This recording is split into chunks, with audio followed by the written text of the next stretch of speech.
We're back. I think that's kind of going to become the catchphrase. It's just we say we're back. We're so goddamn back. We're so back, even. There has been a fucking boatload of news in the past few weeks.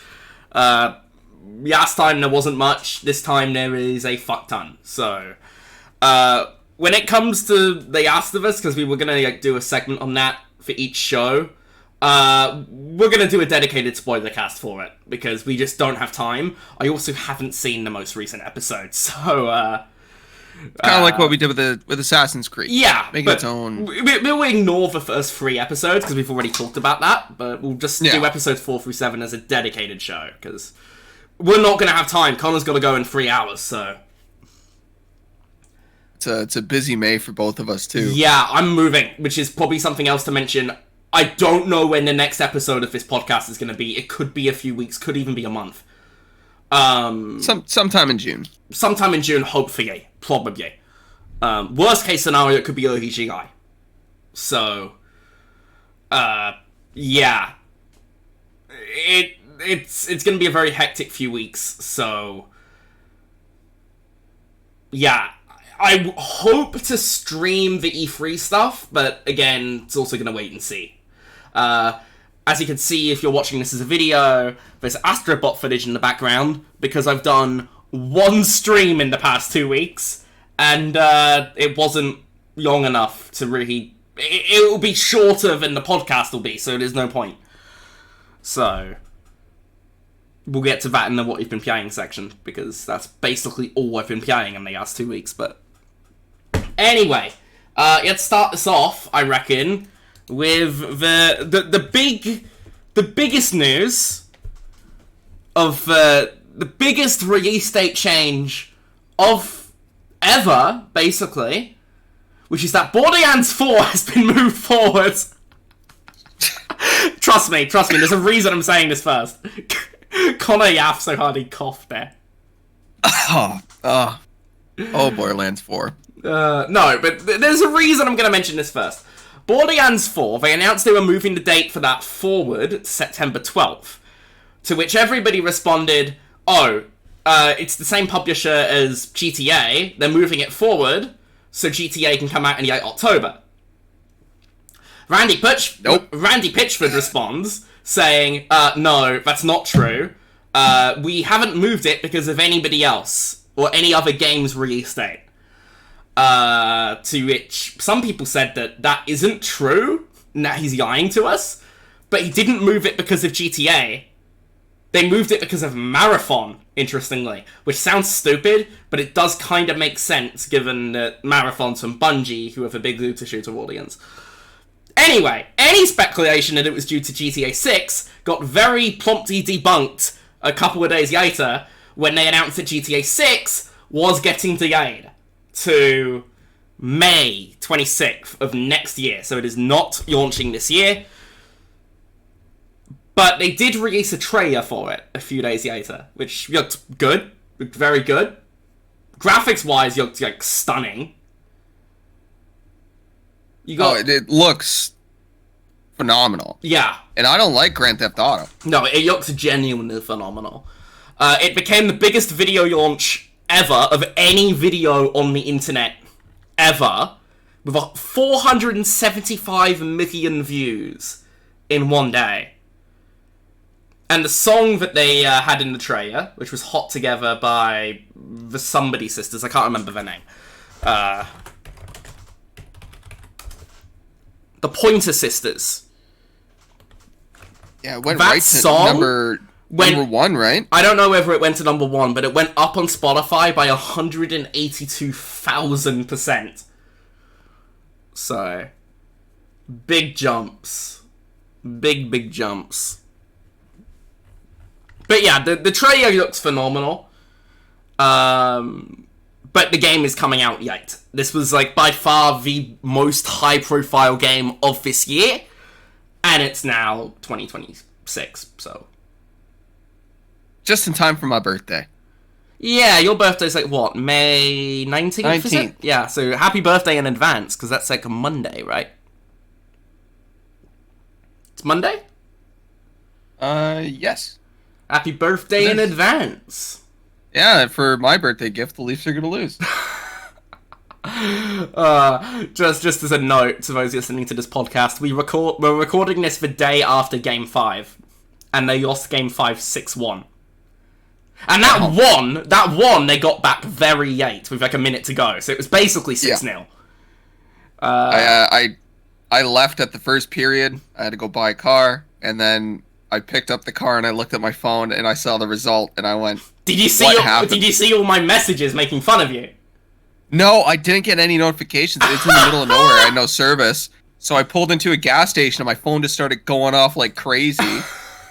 And I was like, are you messaging me this right now? And I went and checked. I'm like, oh no, this is just all sending right now. Oh, okay. I was like, it's like, Jesus Christ, we got our ass kicked. Yeah, it was very funny to watch.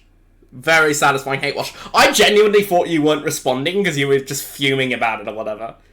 No, I had no service. Honestly, that made it more funny that I wasn't getting any response to my jokes. That's funny. But yeah, Grand Theft Auto 6, man, it's a great birthday gift. Yeah, it's... At least next year when the Leafs lose, I'll have that to play. Because I'm actually excited to play that game now. In the first trailer, I didn't give a shit. The second trailer, I actually care a lot more. But, I can't even tell you why. Jason Schreier put out an article describing the response from around the industry to the delay of GTA 6, and it was widespread relief. It was, for any game coming out in 2025, everybody was thrilled to see that they do not have to compete with GTA 6. So, like, dude, Ghost of Yotei, Marathon... Outer Worlds 2, etc. Great news for them. I saw a great meme. It was Guerrilla Games, the guys that make Horizon. They're gonna put out the Horizon multiplayer game the week before. It's in their office, and there's a Horizon 3 poster, and it's May 26th, and the boss just looks at the whole team and just goes, "We're not moving it." I was like, dude, that would be so fucking funny, man. It won't be Horizon 3. It'll be the multiplayer spinoff. Oh, whatever it is. That will be coming out around that time, apparently, so... It could actually end up being true. I think Horizon might be the most cursed release schedule for any series. But like, they still do okay. So it doesn't... Well, they sell well. They get put in, like, the bundles, and, like, people still buy the game. But, like... You could argue it's actually helped them. Every time it comes out, it's always beside a game. It was either 3 days before Breath of the Wild or a week before Elden Ring. Yeah, but and it's like those were the two clear game of the years those years. It felt bad. Not Breath of the Wild. Elden Ring was always going to win the year. It was pretty close, actually. But whatever. That game was phenomenal. It won awards on the Game Awards night than Ragnarok did, but it took the big one. And then, Lord knows, Breath of the Wild, like...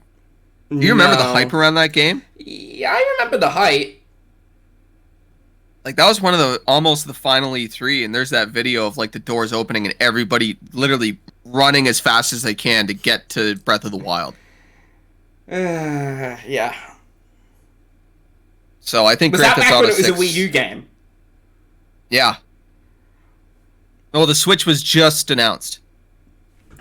No, but the Switch was announced in October and came out in March, so it wouldn't have been for the Switch if it was E3. Oh, so yeah, then it was on the on the Wii U then. GTA 6 they got people excited for a fucking Wii U game. That's crazy. Yeah. A game that nobody fucking played on the Wii U. If GTA 6 came out on the Wii U, it would sell 40 million copies there too. No, because if people have a PS5, they're not going to buy another... They're not going to buy an Xbox to play GTA 6 if they have a PS5, right? Because it's on PS5. Dude, people will be buying Grand Theft Auto 6 for the next 10 years on anything they can get their hands on it. I have a copy of Grand Theft Auto 5. Ports, maybe like next-gen ports, but like you're not going to see people buy 2 versions of it on day one. Again, I don't like Grand Theft Auto at all. Like, not a big Grand Theft Auto guy. I have GTA 5 on every console it's available on. Yeah, but you're not the average person, are you? Well, it's just because you walk into like an EB Games and it's $15, and I'm like, oh, I got friends that play it on Xbox or PlayStation. I have it on PC. Presumably, that's not going to be an issue because surely there's going to be crossplay. Surely. Oops. You'd think, because that's kind of become the standard these days. But anyway, I digress. It's Rockstar. We were talking like Breath of the Wild, Elden Ring. GTA is just a whole nother level to those. It is GTA's good at the biggest IP in video games. Easily.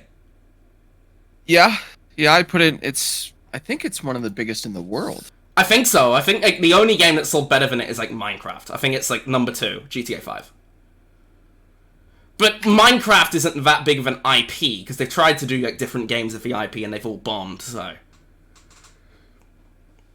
Oh yeah, for sure. But no, GTA is going to be huge. GTA 5 is the second biggest entertainment launch of all time, behind Avengers Endgame. This will beat Endgame, absolutely. But there is also another Avengers movie coming out in May, so that's going to be very interesting. It's in the top... It's in the top 30 of biggest franchises in the world.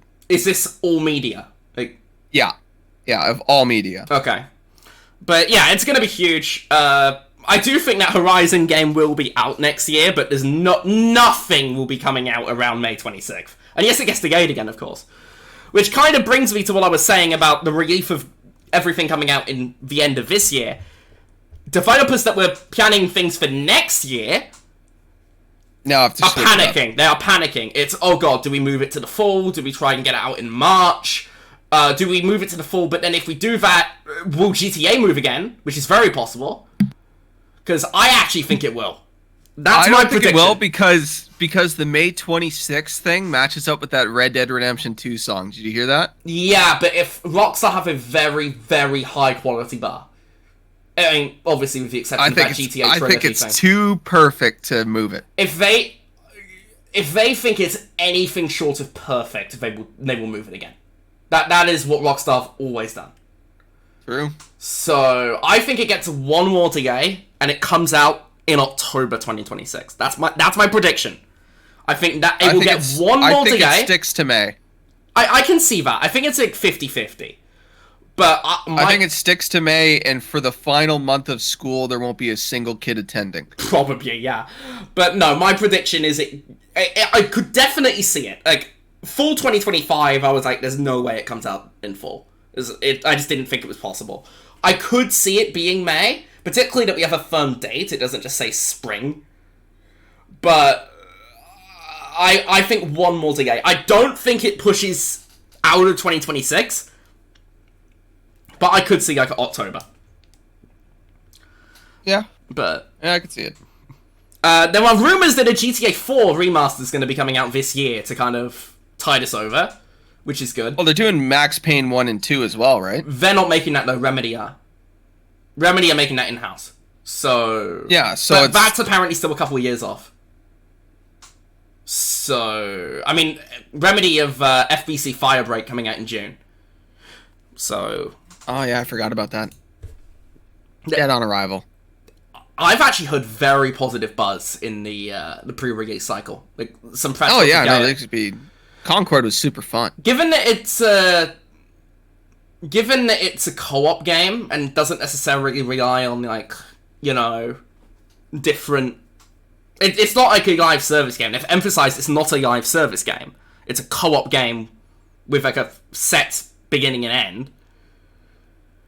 Yeah, and the fact it's on Game Pass. It's on Game Pass and PS Plus day one. They gotta push that it's co-op as hard as... wait, is there crossplay? Can we do the thing again? I don't know, but it's on PS Plus Extra, which I don't have. So if I play it, I'll be playing it on Xbox anyway. So shit. It's on Game Pass. Like I said, it's on Game Pass, so... anytime I forget the Split Fiction devs. Anytime they do something now, we have to play on separate, like, consoles. To be fair, I think we'll be doing that most of the time anyway, because... well, we can make it funnier. Like, I'll get the Switch version. Just get an iPhone version or something. Yeah, like, I'm playing on my iPad right now. And now I'm getting on, like, the ultra epic PS5 Pro. Dude, I'll stream it to my smart fridge. But no, GTA 4 remaster is supposedly coming. That's cool. I hope they don't botch it like they did the PS2 trilogy. Yeah. Because apparently that is actually much better now after patches. But it is, but on release it was horrible. It was legendary bad. It was Fallout 76, it's the difference between Redfall bad. The difference between a remaster and a remake, though, right? Like, if this is a GTA 4 remake... It's a remaster, I've heard. I don't know. I don't know if it'll be that good. Honestly, people will probably play Grand Theft Auto 4 again and realize how poor the controls are. I mean, I did actually want to do a stream series of 4 and 5 before 6 came out. So if there's a remaster, that would be a good excuse to do it. True. But then you have to play GTA 4. There's a lot of people that consider 4 their favorite. 4 is my favorite, but the controls are horrible. Anyway, carrying on, because we were just talking about the PS5 Pro, which is a pretty good segue, because we've got lots of Sony stuff. And yes, there is actually something else you want to say on GTA before we move on. Oh, no, I'm going to buy it. Yeah. Good job, Rockstar. To be fair, everyone's going to buy it. Everyone's going to buy it. Let's be honest with ourselves. I was like the one guy, like, I'll pick it up later, and now I'm like, I'm getting it day one. There's going to be nothing else to play, so you got to get it day one if you want to do any gaming. I'm taking a week vacation from my job, and I'm playing Grand Theft Auto. I was talking to a friend of mine about this. He said he took a week off from work. He booked it for May 26th, 2026. And I'm like, that is very stupid, because there is like a 50% chance this thing does not come out. I got a couple friends that have already done it. Yeah, I don't know. Just not the smartest move. Anyway, moving on. We were just talking about the PS5 Pro, so Sony stuff, because there is actually... It's earnings call season. So basically everybody's put out earnings call stuff. So there's like loads of different... We got Sony, Xbox, Nintendo, bunch of third-party publishers as well. EA, Ubisoft, Bandai Namco, which we will get to because that one's fucking wild. But we'll start with Sony, I think, because there's other Sony stuff, which, let's talk about it. So, we'll actually circle back to Borderlands 4 with the Sony stuff, because they did do the State of Play, which we all knew was coming, for Borderlands 4. Interestingly, the footage was running on a PS5 Pro, because typically these things are done with the PC version. But, have you seen the State of Play for this? No, I didn't bother. I watched it this morning. I put myself off it for like 2 weeks, but then I finally saw it. Okay, I'm trying to... This is going to be a bit of a complex one. So, when it comes to Borderlands, I just feel very burnt out on the formula, but I will say, what they showed off does look pretty good, in my opinion. It looks way better than 3 does. Huge visual step up. And it was also very crisp, which means that, you know, they were probably playing on quality mode on the PS5 Pro or whatever. So... I'm just so tired of looter shooters. I'm over it. Like, if for Division 3, I'll play whenever that comes out, like, 5 years from now, probably. But... Well, at least in the Division, it's very easy to just upgrade your gun. If you find a gun that you like in the Division, you could just keep using it. I'm just kind of over the whole formula. I think it does look fun. I think that the audio design especially is like, the guns sound way punchier than they did in the previous games. Yeah. I don't know. Maybe I'll play it. I think it looked fine. I'm not going to shit on it. I think it did look decent. I thought it looked better in the State of Play than it did in any of the trailers before. Because we actually got to see unedited gameplay, and we got to see like how the guns control and stuff. And yeah, it looks fine, I guess. I don't know whether I'll play it. Maybe I'll try and convince Stephen to do it, because he's big into Borderlands, so maybe we can co-op it. I don't know. It really depends on my September. Yeah, there's other stuff coming out in September as well, like Hell Was Us and Marathon and other stuff. So, I'll play Hell Was Us. Hell Was Us does look actually pretty good. I'll probably play through Expedition 33 again, and that'll be my September. No Marathon for you? No Marathon for me, and the more I think about Expedition 33, the higher it gets in my mind. You still preferring Metaphor to it, or...? Metaphor is still better, yeah, because I absolutely adore Metaphor, but it's right up there. Okay. I think it's my game of the year right now, to be honest. It's May. I still feels very sicky to talk about game of the year. Oh, we've had bangers so far. It has been a very packed year. I mean, you could kind of do a game of the year nomination list of just stuff that's already out. Yeah, if the game industry ended tomorrow for the year, we would still have a tough Which, debate. to be fair, it might, because there's been quite a few things that are getting pushed back, but we're jumping ahead of ourselves there. Anyway, other Sony stuff, because Borderlands 4 was the big one, but there's actually been, like, a fair amount of stuff. So, Shuhei Yoshida, who used to be the head of PlayStation, he is now no longer affiliated with PlayStation, so he doesn't need to say this for his company or whatever. He said that he got to play Ghost of Yotei when it was in development, when he was still with Sony, and he said that he thinks it's a better game than Tsushima was. Yeah, it's probably way more refined. I've heard other people say that, like, that's going to blow people away. Because we still haven't seen, like, unedited gameplay. We've seen, like, bits and snippets of it from trailers, but... I kind of hope they do the same thing they did... Remember when they first showed off Ghosts? They just did, like, 7 minutes of gameplay yeah, or something like that was, like, the second time they showed it off, but... Is that the second time? Yeah, okay, so it was the second time. I hope they follow the same kind of I would like formula. to see just a bit of gameplay, but I do think that the core formula is going to be very similar. It's going to have new weapons. It's probably going to have better side content. Probably be better polished, but better movement. Yeah, probably better movement. But yeah, obviously take with a grain of salt because Shuhei Yoshida did used to work at Sony, so he's not unbiased.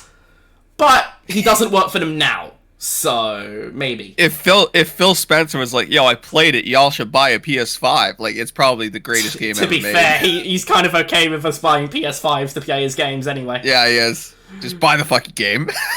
But we'll get to Microsoft stuff, because there's been a whole shit show going on with them in the past 2 weeks. Other Sony stuff, Your Soul Aside, which was supposed to be coming out at the end of May, has been pushed back to August 29th. Which brings it into... sad about that. Yeah, it would have fit very well. I mean, obviously, I probably would have struggled to fit it in, given the move. But it is now dropping into a very, very busy time with... I'll be playing Donkey Kong. Oh, no, that's like mid-July, isn't it? But it's coming out... I'll still be playing it. It's coming out right after Metal Gear Solid Snake Eater. And it's coming out 2 days before Hell Was Us. And there's also the... And those are both games I'm playing day one. There's also the Shinobi side-scroller. And there was something else. Oh, the Gears remaster as well. Which, spoiler alert, we'll get to that. But I've jumped myself ahead. But like, late August, early September is going to be packed. And I do worry that it's going to struggle to find its audience. Having said that, if it wasn't ready for May, obviously delay it. I'm never in favour of releasing games before they're ready. But... that was supposed to be something that was coming out at the end of this month. It's now been pushed back to the end of the summer. What this does mean is Sony have a pretty packed June to October period. Because they got Death Stranding 2, Your Soul Aside, Marathon, and Ghost of Yotei. So they've got like a packed few months coming. Like genuinely packed. And 2 of those are like huge. Yeah, because Death Stranding's PS5 only, right? Yeah, Death Stranding and Ghost of Yotei are PS5 only. Really surprised Death Stranding isn't coming out on PC day one. It'll probably be at Christmas time. The first one came to PC pretty quick. It was like 7 months, so yeah, probably Christmas. Your Soul Aside is on PC day one, and Marathon is on everything. It's on PC and Xbox because Bungie. Yeah. Speaking of Death Stranding 2, it has gone gold, so that should be safe to launch in June. No delays, probably. Previews did come out last week. Obviously, nobody gives a shit about me, so I didn't get to play it. But I am very jealous of those that did get to play it early. But yeah, basically everybody is saying that it's going to be a masterpiece. It's set in Australia, which I didn't actually know. I didn't know it was in Australia. It seems like nobody knew that. It seems like that was something they revealed at this event, which is very odd. I had a good joke about it, but yeah. If it's Monka TOS, then don't. I don't think it is TOS, but I'll leave it for now. Check my Twitter. Okay. Aussie. Oi. But anyway, I digress. Very excited to play it. It's going to be a fucking masterpiece. I'm not going to spoil your hype train. Yeah, don't, because I will be mad at you. If you do it, I'm going to shit all over Expedition 33 just to piss you off. Until you play Expedition 33 and you're like, oh my god, I've seen the light. Probably. It does look very impressive. I just haven't got the time at the moment. It's one of those... Well, luckily, it's actually not that long. It's like 30 hours for the main story, right? Yeah. Like 30 hours for the main, 60 for the plot. Yeah, I'm not getting the plot. Apparently, some of the platforming challenges in it are like certified bullshit. Actually, I did most of those first try. There's only... The very first one you find took me like 3 times. Okay. But everything else was super easy. I don't know why people are complaining about it. Because if you walk up to the platform, you just grab hold of it and climb up. So it's really not that hard. I think a lot of people are overthinking the challenge. Fair enough, man. But yeah, I'm very excited for Death Stranding 2. It's going to be a fucking masterpiece.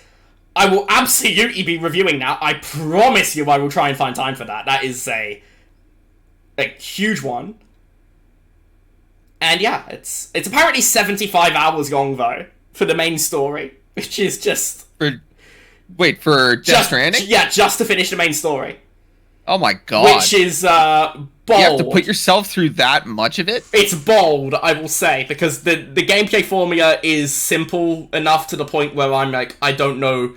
30 hours of it I was okay with. 75?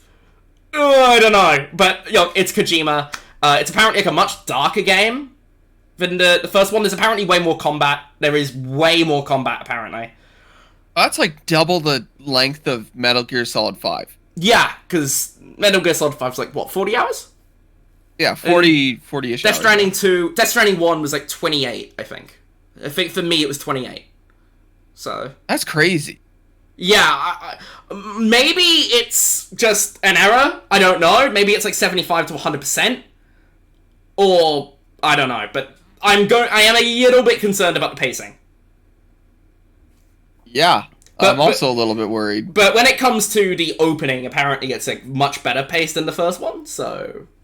I don't know. Look, I trust Kojima with my life. So...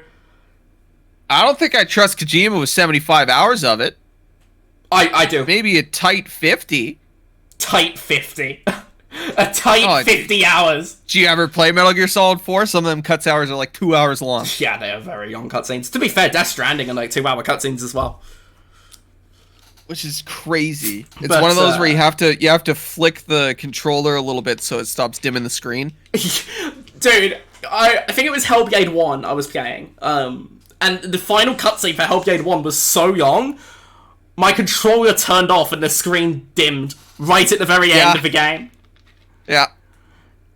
But, I had that recently, too. With what? I forget which game. It might have been Expedition 33. I've heard that's very cutscene heavy, Expedition 33, so... Yeah, basically it's like 2 hours of gameplay and then like a 20-minute... Or at least it feels like a 20-minute... Okay, we do have earnings call stuff with Sony to talk about, but first let's talk about Bungie, because that is still tied to Sony. Do you remember a few months ago I was talking to you about a game codenamed Gummy Bears? Yes. And that was a game being made by Bungie, but rumours were that it had been moved in-house. Yes. And that has now been publicly confirmed, that Sony have formed a new team working on like a team-based MOBA, which... It's the Bungie one. That is what it is. It's called Team LFG, which I presume means looking Let's for group. Go. But everybody else said Team Let's fucking go. Yeah, that'd be like calling your team Big Dick. Team Big Dick. Yeah, this is developed by Studio Big Dick. But yeah, I don't know why it's called Gummy Bears. I think the art style is kind of supposed to be like Fall Guys or something. But we'll see how that goes. It began as a Bungie game and is now not a Bungie game. So I assume that will be exclusive. Because it's not Bungie anymore. Because the commitment was that Bungie's games would be multi-plat. Which is why Marathon's on Xbox. Which, honest to God, I think Bungie games have to be multi-plat. They need that PC... group. Yeah, but Sony put their games on PC anyway. It's mostly just Xbox that we're talking about here when it comes to multi-plat. Xbox guys do like Bungie. They do. And obviously Bungie has a connection to Xbox through, obviously, their history from day one. Halo Reach was so good, I bought Destiny 1 and 2 despite not liking them. I have a soft spot for Destiny. It sucks, but it's a good suck. It's a good suck? Yeah. That sounds crazy out of context. That sounds crazy. It's a good suck. Yeah. I did not mean it to come off like that. Destiny, it's a good suck. That's a stripper name, man.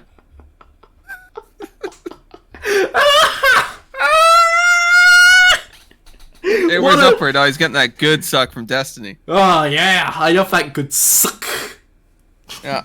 Jesus Christ. I love just sitting on a couch getting the good suck from Destiny. I'm so sorry. I'm so sorry. I'm not cutting that, because it's not, like, crazy enough to cut, and it's kind of funny, so we'll just keep it in. That's funny.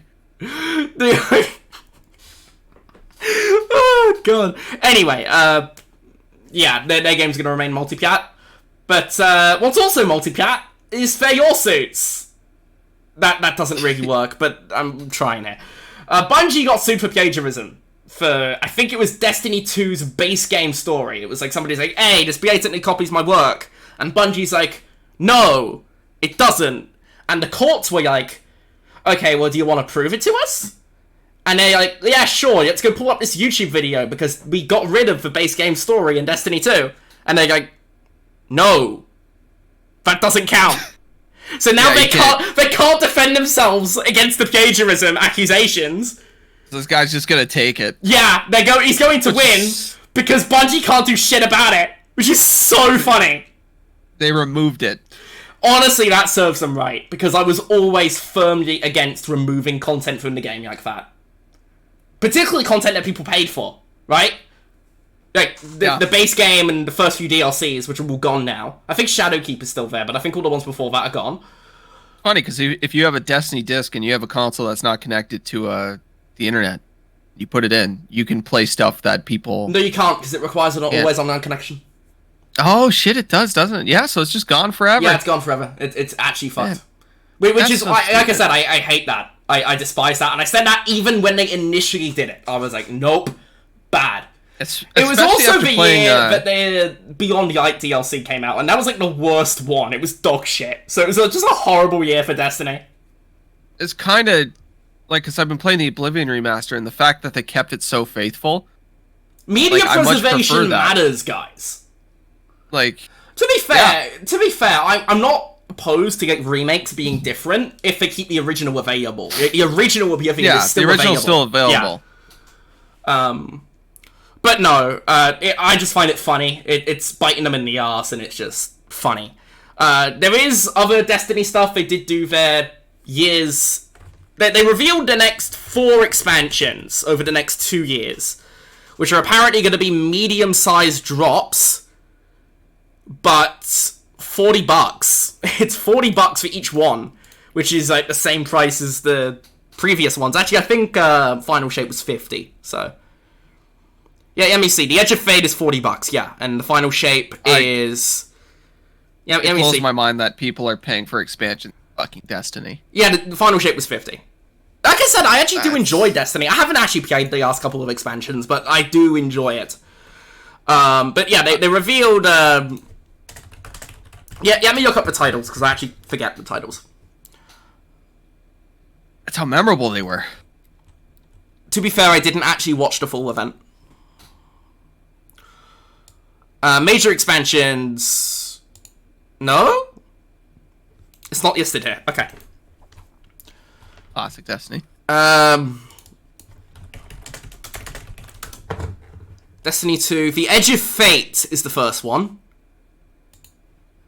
And that is out in July 15th. So, The Edge of Fate, which is kind of just going to start the new one. Non-linear, character-driven, medium-sized expansion, one of 2 in 2025, which will end in a significant narrative event that will fuel the story of Destiny for several years. Because obviously their old story wrapped up with the Final Shape. The next one after that is Renegades, which is being made with Lucasfilm Games, it's being called that because it's literally just Star Wars stuff. There's a lightsaber, there's stormtroopers. It's Star Wars. It's just Star Wars without the name Star Wars.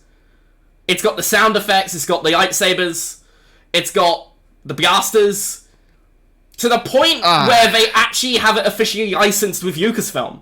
They're not calling it Star Wars, but everybody knows it's Star Wars. This has actually got a very, very, very mixed reception from the Destiny community. A lot of people really don't like it, because it's basically diluting the identity of Destiny, which has always had a very unique world and setting. It's probably the best part of Destiny. Yeah, it just got like a shit story. I actually think the story's decent, but it depends pretty heavily on. It depends pretty heavily on from expansion to expansion, because like some of the base Destiny story was dog shit. Oh yeah, for sure. But well, especially coming off of because they made Halo, and I think Halo 1 to 3 in ODST and Reach, fantastic stories. Yeah, fantastic 1, 2, 3 ODST and Reach. Yeah. Yeah, they're just really solid. Did they do ODST? Beginning to end. Yeah, they did ODST. Yeah, no, they did do ODST. Okay, I thought they might have just had that somebody. The best Halo game. The best one. Anyway, ODST. I digress. And then Destiny, I couldn't get into the story. I don't care about the characters. I remember when they took out Peter Dinklage, that was wild. There was a wizard on the moon or something.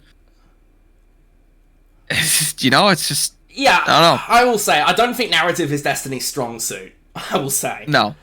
But it's fine, I think.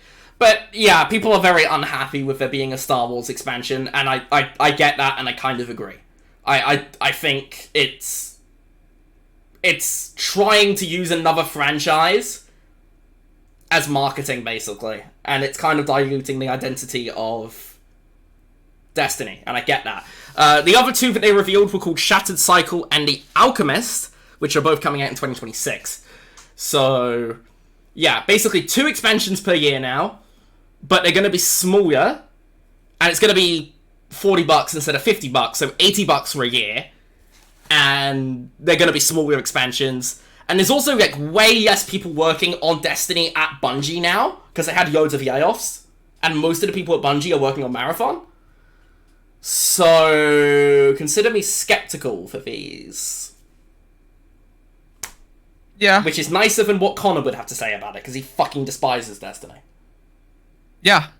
I'm just gonna... I'm speaking for this as somebody that does actually enjoy Destiny, but hasn't played it in a while, right? And then there's me. Yeah, then there's you. Anyway, moving on to actual PlayStation earnings call stuff, because I do want to wrap up the PlayStation block pretty soon, because it's been 37 minutes already. Mostly good news for them. It's income is up 43% year on year. The PS5 has passed 77 million units shipped. I put it in the topics as sold. It's shipped, but I mean, it will be 74, 75 million sold. So, yeah, 77 million units shipped. 76% of software sales in the last year went digital, which is very sad, but I do buy most of my games digitally now, so it's what it is. I buy most of my games digital, but I still want there to be an option, you know? Yeah. So, it's a shame, because 76%. I do wonder if the PS6 will launch without a disc drive. My guess is it'll launch without one and have the disc drive as an optional add-on, similar to the PS5 Pro. But it could just be for just forget it entirely. And that would be sad. That would be a dark day for media preservation. Yeah. The one main negative from the stuff is they talk about the impact of tariffs. And we're going to get to that when we talk about Xbox and Nintendo. But they said that the price increases due to tariffs have not been ruled out. It is worth pointing out that recently the Trump administration did make a deal with the Chinese government to reduce tariffs to 30%. So things are getting better on that front, but also Trump can change his mind at any time he wants. Because he also did a trade deal with Canada, which he called the best trade deal in the history of trade deals, and now he claims Canada's ripping him off. So, you can't win with that guy. You honestly just can't. So, tariffs are down to 30%, so I think for now they'll probably keep it as it is. But if those tariffs go back up, then, yeah. it's cooked. Yeah, this is the first console generation where the price of the console just went up as it got older. Yep, which is a great segue, I think. Unless you got anything else to say on the PlayStation stuff. No. Okay. Xbox stuff. Oh boy. Here we go. They have announced price adjustments due to the impact of the global economy. Whatever the fuck they put in their PR speech. Series X is now $600 US. The Series S is $379 US. The 2TB Series X is $729 US, which is more expensive than the PS5 Pro for like a fraction of the power. Yeah. Like I said, very possible the PS5 Pro goes up in price. If you were in North America and you want to get a PS5 Pro, I strongly suggest doing it now. Like, do it now, today even. Go out and buy it, because you might not be able to, except for way further expensive. I could see it be 1,000 if the price increases go up like this. So, if you're gonna do it now. Like I said, I do have one. I think it's a good console. I think it's worth the money if PlayStation is your primary platform. Otherwise, probably give it a miss. Like, if you play most games on PC and you're only getting it for exclusives, then don't bother. But if you are a PS5 main, I do think it's worth it. But I do it quick before the price goes up. Yeah, that's what I'm saying, basically. But yeah, look, this stuff's just complicated, right? Because on the one hand, tariffs. This was when the tariffs on China were still at 145%, and basically the price is only going up by like 20% in the US and everywhere else in the world, by the way. But it's going up 20% everywhere, rather than just 145% in the US and staying the same everywhere else. They're trying to spread out the pain. Which, particularly from Microsoft, I do kind of understand, because their fan base is very, very overwhelmingly American. They cannot piss off a US fan base. Yeah, I think I said this on a podcast or a stream. Their Xbox's main demographic are like guys that have houses in the middle of nowhere. Yeah. I mean, Xbox and PlayStation are still relatively close in the US, but they're basically a non-factor everywhere else in the world. So. I bet you if you put the Xbox sales map and compare it to the voting demographics, they'd be the same. Vote Blue, no matter who. Well, all the cities would be PlayStation, and all the rural stuff would be Xbox. Yeah, I mean, I can see it. I can see it for sure. Like, that definitely fits with most people I know that game on PlayStation and Xbox. Yeah. I think there is actually some truth to that. It's why I think the Xbox handheld isn't going to do well. Nope, it's going to do terribly, but we'll get to that. Like, I never take the bus, I never take the train, right? Yeah. Here's the thing, I do, but when I do that, I don't want to be gaming. Because there's other sounds distracting, and I get motion sick when I'm watching videos on the train. I don't even watch movies on the train. Because, like, I'll read Twitter, you don't want to experience Final Fantasy VII Remake on a tiny screen in the back of a bus? If I say what I think, I'm in big trouble. It's like, fuck. God. But yeah, let me look up the precise things. Pricing adjustments announced May 1st, 2015. So 2025, not 2015. So, the pricing did go up basically everywhere. But in the US specifically, I'm pulling up the PDF now. It's taking a while. Right, yeah, $379 for the Series S, $429 for the 1TB Series S, $549 for the digital Series X, and $599 for the base launch Series X. And $729 for the 2TB Series X. Which, like I said, is more expensive than the PS5 Pro. Now, like I said, Trump did roll back these tariffs. But they haven't put the prices back down yet. Which I think is twofold. On the one hand, Trump could change his mind whenever the fuck he wants, and he has a track record of doing so. And businesses like to operate on certainty, so obviously that they're going to be hesitant to move the price back. Secondly, I do wonder if part of this is Microsoft trying to get out the console business. I almost feel part of this is the Brit sabotage. I'm not sure. I mean, on the one hand, maybe they're just trying to sell it and not have the console at a loss. Maybe it's like, we'll still make hardware, but we're going to sell it like PC parts, which are never sold at a loss. Yeah, they're just going to sell it, here's the price. Because typically... We're just going to make... Yeah, we're just going to make like $10, $20 on it or whatever, just sell it for exactly what it's worth. Typically, consoles are sold at a loss, and that difference is made up either through 8th generation sales, because typically the price of making the hardware goes down as time goes on, but that hasn't happened because of the AI bubble. But beyond that, they would also make money back from third-party game sales. They make 30% off every digital purchase, right? And on physical purchases as well. Like physical and digital purchases. So that's always been the business model. It's what Sony does, it's what Microsoft does. Nintendo don't, interestingly. Nintendo don't do that. But Nintendo is very different than the rest. Yeah, but Microsoft and Sony have always done that. And Microsoft will always be fine games-wise. They have the greatest live service game to ever be created, which is Minecraft. Yeah, like I said, though, they tried to do other things with our IP, like Minecraft Legends, and it's never worked out for them. Yeah, the Minecraft movie was huge. The Minecraft movie did, yeah. Which is like, what, honestly, $900 million now?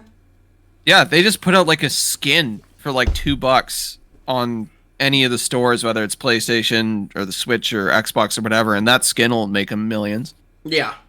Like, it's so easy for them to take that IP and just, okay, this failed, we're just going to float it off Minecraft. Yeah. It'd be like if Epic releases anything and it bombs, they're like, well, we got Fortnite. Oh, yeah, for sure. Like, Alan Wake 2 kind of just did middling, but Epic didn't give a shit. Even though they were the popular show and the thunder for it, it's like, okay, fine. Fortnite's still making us $2 trillion per week. Yeah, just put another rapper skin in the game. Let's do it. Like, that's all it takes. Didn't they put, like, Sabrina Carpenter in the game or something recently? Fuck yeah, they did.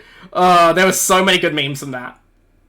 They put fucking Hatsune Miku in. Oh, yeah! Hatsune Miku as well, Like, I can't even fathom how many skins they sold with that. Oh, yeah, crazy. Anyway, I'm burying the aid here. There is also one other price adjustment that Microsoft made that got way, way more backlash from the consoles. They're following Nintendo for games are going up to $80. Which is weird, because they just released Oblivion at $50. That wasn't... right, I'm sure that was way cheaper to make. Like, way cheaper to make. Because it was honest a remaster, to God, right? I wonder if it's just 80 flat, or if they're doing that thing, because Nintendo said, oh, we're doing flex pricing? Yeah, but every publisher does flex pricing. People are reading way too much into that. Every publisher does that. I wonder if that's just going to be like, yeah, this game's 70, this game's 80, and it just depends on the fucking game. Yeah, but that's what has always happened. Like, EA just put Split Fiction out at 50, but they're putting Battlefield out at 70, right? Yeah. Everybody does that. That's not new. They've been doing that since the 90s, since the 80s, actually. Basically, it's not new what Nintendo are doing. Everybody's already done it. Yeah, they're just the ones that are trying to push it forefront. Yeah. And I swear to God, if the next Fire Emblem game comes out and it's $25, I'm going to laugh so hard. No. They're like, yeah, we built this shit in like a year. Here you go. But anyway, as I was saying, their full games, which I believe means Outer Worlds 2 and Ninja Gaiden 4, will be starting at $80. Obviously, they are day one on Game Pass.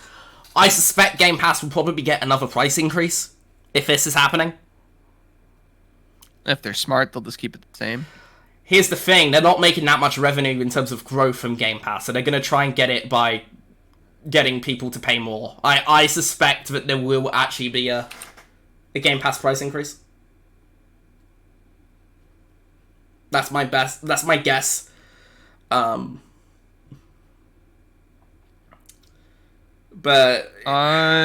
Game Pass just experienced record growth.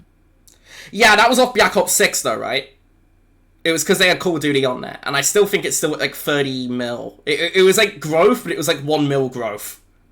They had 34 million subscribers last year. Okay, so it's probably like 36, 37 now. They were hoping to be at 100 by this point. So they went from... They were genuinely targeting 100, by the way. That's true. 25 right here in January 2022. So they went from 25 to 34, and then they haven't put out the numbers yet. Yeah, they had very rapid growth up until January 2022, and then it just kind of slowed out. Which is funny, because the Game Pass, the amount that they sold for like that service, typically the amount of people that actually just have an Xbox console. Yeah, that's the thing. The vast majority of them are console players. They were really hoping to get people on PC and cloud, and that just hasn't happened for them. If they put Game Pass through Steam, I swear to God, they get like way more subs. I think that's probably what they should do, but they want to push people to their launcher, so... Yeah. I also think Gabe might... I hate multiple launchers. Gabe might get pissy with it, I don't know. I mean, he's friends with... EA plays on it, so... Gabe Newell was a Microsoft employee forever. They've always had deals together. I don't know. Anyway, like I said, the games are going to be 80. And like I said, with the tariffs, this is a complicated subject because the price of game development has gone up. I get that. I don't think now's the time to do it. But I am a little bit more understanding of it than I think most people are, because I think most people are just pissed at the whole thing. And I see that, I understand that for sure. I do think that there is some nuance to this subject, you know? Yeah. Well, it's like anything, right? Yeah.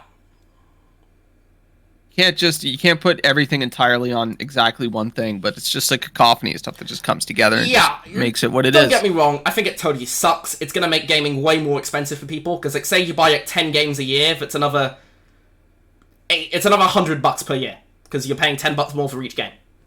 If you're trying to get into video games, honest to God, the cheapest way to do it now is to buy a Series S in Game Pass, which is very funny to me. I would say to, even with the price increases, to still get a Series X, because the Series S is woefully underpowered, and we will get to that when we talk about Doom. But what if you can't afford it? Yeah, if you can't afford it, but I would say that I would not... Even if you get like a cheap PC off of Facebook Marketplace that can run stuff okay with like a 1660 in it, and actually, just get the PC Game Pass. Yeah, that might actually be a better move than getting an Xbox, because Game Pass is $10 a month on PC and it's $20 on console. Yeah, which that's apparently, I'm reading right now off of Windows Central that PC Game Pass went up 45% last year. PC only players. Interesting. Okay, so maybe that's probably just Call of Duty players. That's probably Call of Duty. It could be Call of Duty. It could be, they released a bunch of shit last year on PC Game Pass. Yeah, but Call of Duty was like the big one, and they marketed that with... Yeah. Well, now you can get Call of Duty. You're going to get the new Doom. Doom is a very PC heavy. They got a big fan base. I think that's the sort of thing that's more of a Steam thing. I don't know. I think most people will just buy that on Steam. So I think because they're releasing everything pretty one-to-one. So you get Oblivion, Expedition 33, Call of Duty, and Doom all within the first half of the year. Yeah, they've had a huge year for Game Pass, but... And they put Titanfall, and they put Grand Theft Auto 5 back on there. Yeah, but everybody owns that. Everybody owns that. That one doesn't count. They did that a week before the announcement trailer for GTA 6. You mean the second trailer? Yeah, the second trailer there. Yeah, the We're Still Making It trailer. But yeah, I'm not thrilled with the whole $80 thing. I think it does suck. I'm not going to try and defend it. But like I said, there is nuance to the subject, and there is... I don't know. I mean, games are getting more expensive to make. That's just the reality of life. And when a game's less expensive to make, it gets put out at $50 like Expedition 33, and it sells like gangbusters. I will say, I am a little bit more understanding of Microsoft doing it, given that they have Game Pass, than I am Nintendo. Because Nintendo, it's like, they're putting their games out at 80, but there's no other way to play them, and they're never going to go on sale. Yeah. And Nintendo can only do it because they're Nintendo. Yeah. And there's all these people that are saying, we're going to boycott Mario Kart. You're fucking lying. You're still gonna buy it. Well, don't you lie to me. Well, we'll talk about that when we get to the Switch pre-order numbers, but I don't know. Like I said, it sucks, but at least you can get these games through Game Pass. But I do wonder if Game Pass is going to go up in price. Speaking of Microsoft and consoles, this is a weird one. Apparently, Call of Duty Black Ops 6 is getting a PS5 bundle. No, that makes sense. Does it? Does it? Yeah. They've had PlayStation bundles when the Call of Duty marketing deal has been with PlayStation, but that was before Microsoft bought Bethesda. Activision. They had special edition PlayStation consoles. Yeah, they have, but that was when they had exclusive marketing rights and like 30 days early DLC and whatever. It was a very different era. When the majority of the fan base is there, you might as well have it there. Microsoft is still going to make the money on the microtransactions. Yeah, but I do think this... The fact that Microsoft are... Again, this is rumored, it's not confirmed. But the fact that Microsoft are bundling their rival console with one of their own first-party games... Well, right now, the top-selling games on PlayStation are all Xbox. I know, yeah, it's like Expedition 33 and... Actually, Expedition 33 is not first party, is it? That's not first party. Yeah, you're right. It was Indiana Jones and Forza and Call of Duty. Yeah, so it's like Xbox is making their money. That's what they wanted. Yeah. So why not bundle it? Fuck it. Honest to God, if Sony decided to release Uncharted on the Xbox, there would probably be a bundle for it. Yeah, but Sony will never do that because they want people to buy their consoles. Yeah, but like that's the thing. Like the second you go to a rival like that, like fuck it, why not bundle it? Yeah, but I do think it shows that Microsoft do not care about their own hardware business anymore. It's a total non-factor for them. The next Forza Horizon game will release day one on PlayStation as well, and it'll probably have a bundle. No, I don't think it'll have a bundle day one, but they might have a bundle like 6 months down the line, like this one is. And I think Forza Horizon 5 is now like the second biggest racing game of all time. It's huge, yeah. It's because the only thing that beat it is Mario Kart. Mario Kart 7. You mean 8? Oh, 8, sorry, 8. 7 was on the 3DS. 7 was 3DS. Yeah, 8. It's the only thing bigger than that is Mario Kart 8, which is crazy. Yeah, but... I also have, like, a lot of PlayStation-only friends that have played Horizon now for the first time, and they're like, man, this is fucking awesome. I'm like, yeah, dude. Like, you want to go rip Bajas in Mexico? Let's do it. Oh, yeah, I've said in the past, I really do enjoy Forza Horizon. But, I'm excited for Gears of War to come to place. I know we're getting a little ahead of ourselves here, but... Yeah, we are. But I do wonder...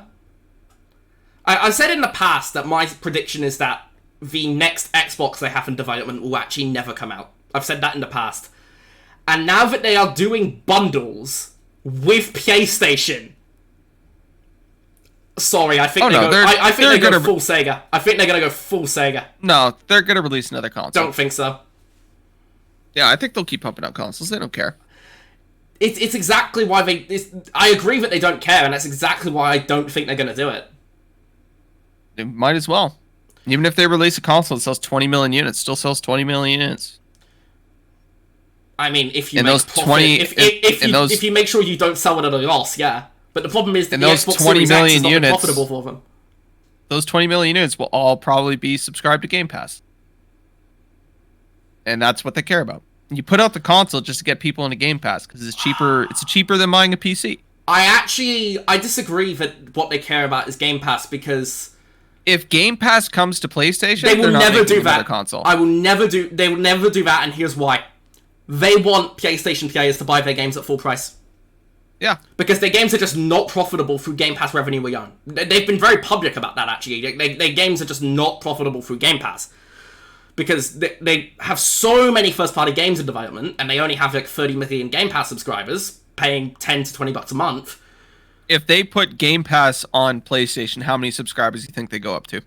Probably a lot, but I don't think they want to do it because I think they want them to pay $70 for Indiana Jones or whatever. I think part of the reason they're going on PlayStation is because Game Pass is not sustainable as a business model. One funny thing is I buy more games through Game Pass than I did before I had it because it gives you that discount. I think that's a pretty rare thing, though. Like, most people that have Game Pass do not buy the games that are on there. Well, especially when a game's going to leave, if I like the game. Yeah, if the game's leaving, then sure. But like, just I did that with the Yakuza games when the Yakuza games were leaving Game Pass because some of them left. Yeah. I was like, oh, I'll just use the 10% discount. Like I said, when it comes to games that are leaving, it's a very different story. But times are very much changing at Microsoft, and the fact that they're apparently doing a PS5 bundle is just crazy to me. Like, that is bizarre. I don't think they're going anywhere. I think that bundle's a really smart move, though.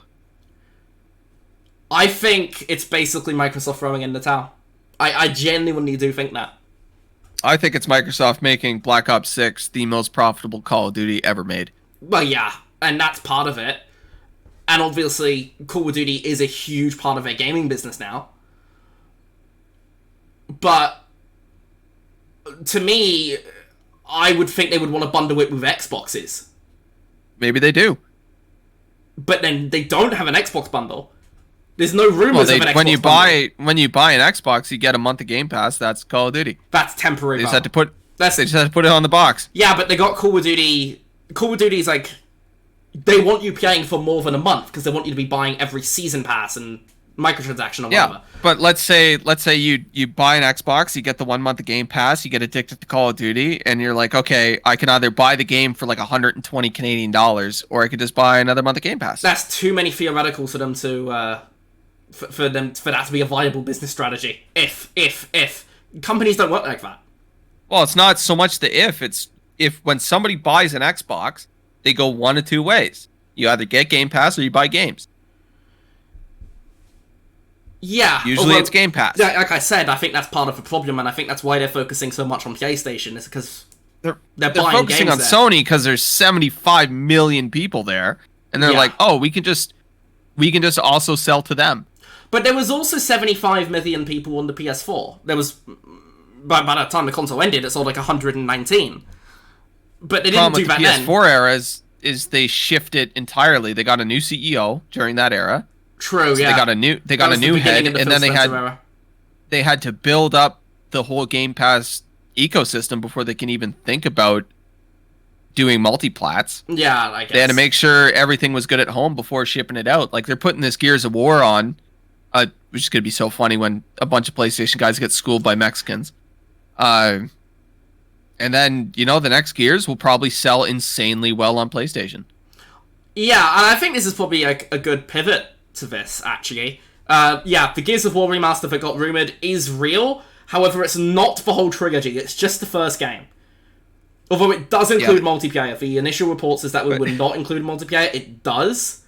What did I say? If they release Gears of War 2, it'd blow so many PlayStation-only players' minds that there'd be fucking hospitals filled across the United States. Yeah. That game was so good. It's good, but I think that's hyperbole. And for the time, it was like holy fuck, this is the best game ever. It's a good game, but it's not. You gotta remember, Gears of War 2 came out right around the same time Uncharted 1 came out. So I went from playing Uncharted 1 to playing Gears 2, and Gears 2 was such a fucking step up from Uncharted 1 that it just made it even better. So if they decide to do a remake of Gears 2 with a little bit more modern controls, a little bit faster paced, oh man, it'd be amazing. I loved Gears 2. It's my favorite Gears game. But I think the reason they're doing the remake of Gears 1 is because E-Day is a direct prequel to Gears 1. So they want E-Day ends where Gears 1 begins. Yeah. So it's the easiest way to get them into the franchise. And then what's going to happen is they'll probably release next year sometime the whole 2, 3, 4, 5, 6. They'll release a bundle like the Master Chief Collection. They'll put it on everything. They won't have E-Day in the bundle though. It'll be like when they won't have E-Day. Out. It'll be Gears 2, 3, 4, and 5. It won't even be Gears 1. Yeah, they won't have Gears 1 because they want people to buy this new thing. What was it called? Gears of War Reloaded or something? Yeah, but Master Chief Collection did the same thing where when it first released, it wasn't all the Halo games, right? Yeah, I remember. And then when Gears 6 comes out... I did that. That was sick. Sorry, just a crazy clip I just did in the Astrobot. When Gears 6 comes out, it's going to come out day one on everything, and it's going to be the highest-selling Gears of War game ever made. Probably, yeah, because... And my prediction for that is it'll sell pretty equal across all the consoles. It'll be equal on PlayStation and Xbox, and PC will be equal to that too. No, players maybe. Sell players way maybe, better on yeah. Retention. I should say retention. Yeah, retention, yeah. Oh, yeah. No, I do think Gears of War will be quite successful. Well, apart from anything else, I think they're very good games, and I think people will enjoy them. I'm more surprised that Gears of War is coming to PlayStation than I would if Halo did. You said that in the past, and I still don't understand why. Because I think Gears of War is more Xbox than Halo is. Nope. Halo is the quintessential Xbox game. Like, Halo is a big Xbox thing, but to quote Bill Gates himself, I fucking love that chainsaw. Like, Gears of War is so Xbox it hurts. It's this gritty, these guys are basically wearing Cars dude bro game. That's Xbox. It's Xbox very much a dude bro game, but I do think Halo is, apart from anything else, because Halo was the launch title for the original Xbox, it's been the core of the Xbox identity for the entire Halo could have failed so easily because it was originally going to be a Mac game. Everybody forgets that one. Yeah, no, it was. It's supposed to be exclusive to Macintosh. It would have fucking bombed. Yeah, that would have been... Imagine a world where Halo never took off. I feel like the entire shooter landscape would have just been so different. Well, and that's back when Microsoft and Apple were having a big punch-up, right? So the big thing was like, we're going to steal your big game that's coming out. Anywho, like I said, Gears is coming out. Does include the multiplayer, but is just the first game. So I am a bit surprised it's just the first game. I do hope the others do come eventually, because apart from anything else, Gears 2 and 3 are only playable on the 360 and backwards compatible. You can play it on the backwards compatible, series. But there's no like native version like there is of 1, and they're not on PC. Gears 2 and 3 are not on PC. Are they not? Nope.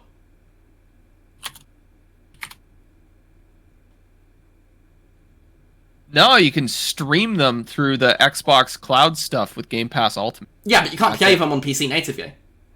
Oh. So... That's crazy. Yeah. I'm a little bit surprised it's just the first game, and not for Trilogy. I think they'll do a collection. We're totally going to stream Gears 1, though, right? Yeah, but I don't know whether it'll be day one, because like I said, it's going to be a very, very busy period. Yeah, it'll be sometime this year. Be sometime, maybe like over Christmas or something, I don't know. That'd be awesome, dude. I fucking love Gears. Would Gears be like a good Christmas game? Oh yeah, Gears is a great Christmas game.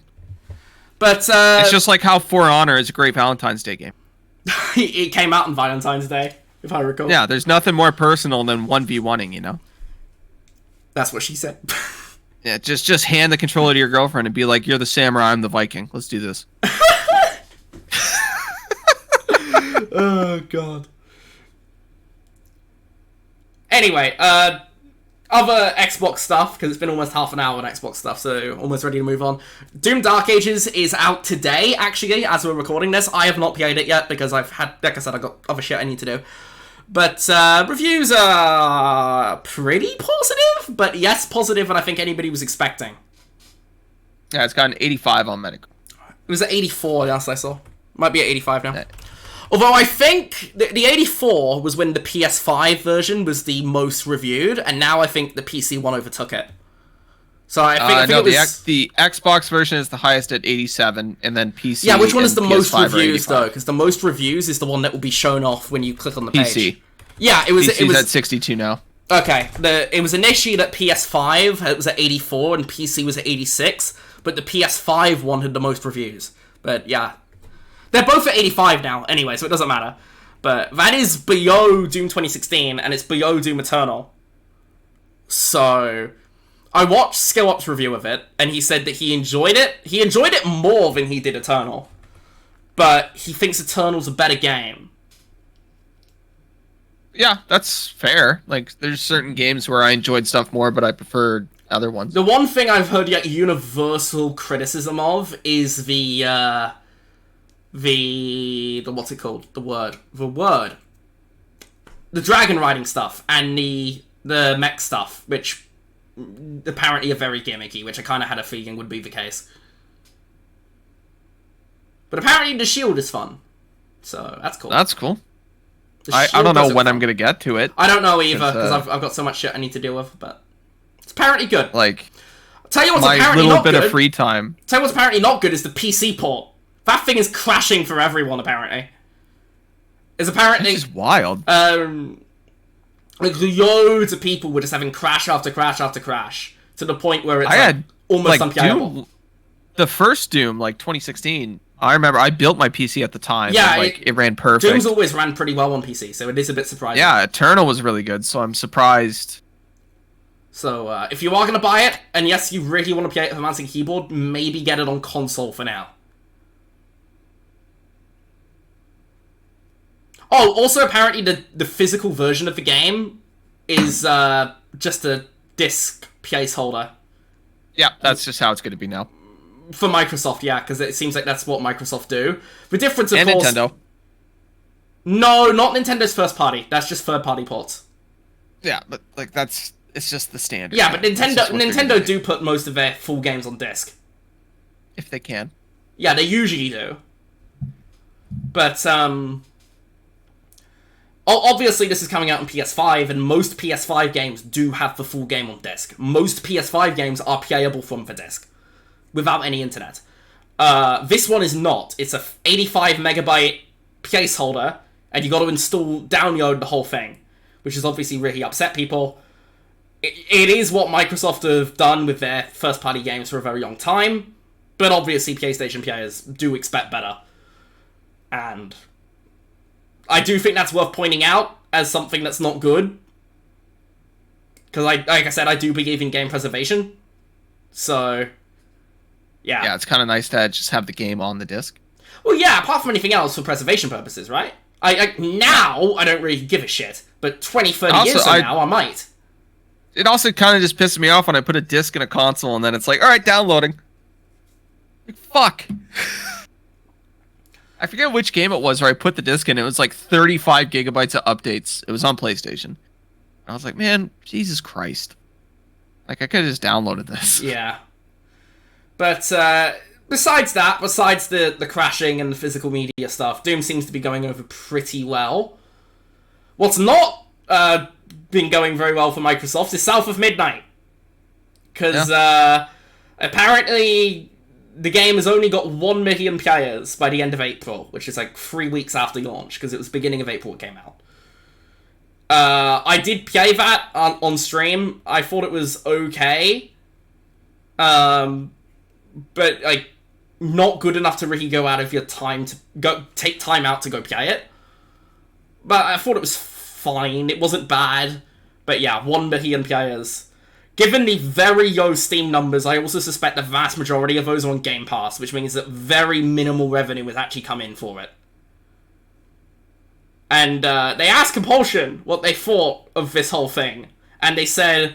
You know, our role is not really to make blockbuster games within Microsoft. Our role is to do our own thing for Game Pass. And it's like, okay, so it bombed then. It's bombed hard if you're bringing out that rhetoric already. Yeah, that's... So... Yeah. Yeah. I don't think it's sold very well on PC. No, the Steam numbers are pretty horrible for it. It's a 94% positive recommended, though, which is... pretty wild to me. Like, I get that Steam as a binary thumbs up, thumbs down. If I had to put one, I would probably put a thumbs up. But 94 is pretty crazy. Compulsion isn't that big of a studio. No. Like, they did We Happy Few, and I think they only had like 40 developers. I think they're up to 80. So it's the same size as... It's almost the same size, because Expedition 33, they did have a bunch of... it was like the core group of 40, and then they outsourced some stuff. So yeah, it's kind of the same, where it's like a smaller studio. So I don't think they need to make bangers, but I think they needed to make something that sold a little well. I mean, even if it was low budget, 1 million players, the vast majority of them playing through Game Pass, that's not going to be turning a profit, even if it's low budget.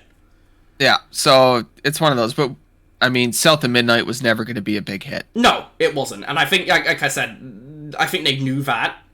But even by those standards, it hasn't done particularly well. And now they need to...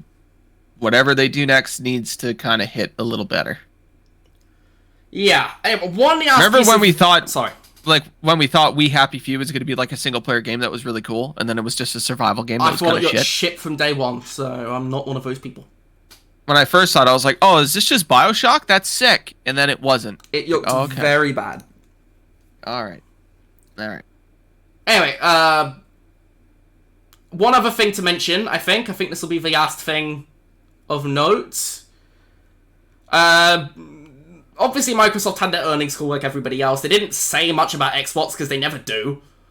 Because Microsoft is such a huge company that Xbox is just basically negligible for them.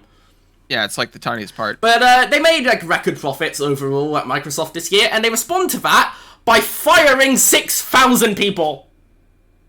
Yeah. And if there's any more grim way to describe the current state of our fucking world, that's it. Record profits, but they've sacked 3% of their entire workforce, which is about 6,800 people. Yep. So apparently some of those will include people in their gaming division. Yeah, I talked to some of my guys in the tech industry, like some of my buddies that are like, and they're like in the tech industry, like over a decade. They said a lot of it is like redundancy or marketing roles that don't really need to be fulfilled. I've heard that's a lot of the jobs, yeah. Yeah, like team managers that don't actually manage a team. They manage a team of team managers. Yeah. This shit like that. So I don't think it'll be an overall impact to the productivity of Microsoft. It does suck that people lost their jobs. I agree. I don't think it's going to be like... I don't think it's going to have much effect to the end consumer. Yeah. Especially because Microsoft just unveiled that they created like the greatest processor ever created. But obviously, layoffs are always terrible. So yeah, layoffs are never good. But is there anything else you want to mention when it comes to Xbox? No, it's Xbox will probably always be around. They use it to create DirectX for Windows. That's what it started as. I'm not convinced, especially given the PS5 Call of Duty bundle. I think they're always going to have to develop basically an Xbox. The making the console is the secondary part of it. I don't know. So, we'll wait and see. Anywho, are we good to move on? Yeah.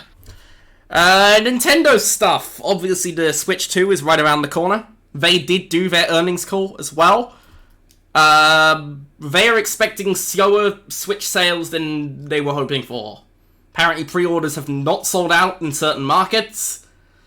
And obviously, the higher price is we're now targeting 15 mil. And they had analysts predicting 16.8. And now they're down to 15. It seems like if you want to buy one, it's going to be very easy to get your hands on one, unlike when the Switch 1 came out. There's 15 million pre-orders. No, their forecast is 15 mil by March 2026 in their fiscal year. So, which their initial projection was 16.8. Okay, yeah, it's still more than a Wii U. Yeah, it is still on pace to outsell the Wii U in year one. But it is below expectations. It was expected to have a huge launch. They pushed back the launch to have loads and loads and loads of units ready, so they didn't run into what happened with the Switch 1, and also the PS5 and Xbox, where nobody could buy one when it came out. But then, obviously, they waited a bit too long, and then the tariffs hit, and then everything else is getting very expensive, and they've kind of ruined their own hype cycle by doing that. You can look up like pre-order sales for the UK specifically because they have like sold out. There's only 2 places in the UK that have stock. It's Very and Curry's. Yeah, but so they have not sold out in the UK. There are places you can order a Switch 2 right now. Yeah, but that's of the 20 stores that they have listed here. Only 3 of them have any stock. Yeah, but I would expect 0 to have stock, frankly. It might still go to 0, you never know. Yeah, I would expect 0 to have stock within day 1. To be honest, I'm very surprised that it's still available. But yeah, I mean, Nintendo did a whole thing on it. They had a very rough year. They had a very, very rough year. Earnings were down 30%. Operating profit was down 46% year on year. Oh, they didn't really release much. Yeah, they didn't release much, and their hardware sales tanked. because the Switch 2 is coming out. Yeah, nobody was buying one. There were basically no games. There were some updated sales figures, which for games that I do want to mention. Nintendo sales data.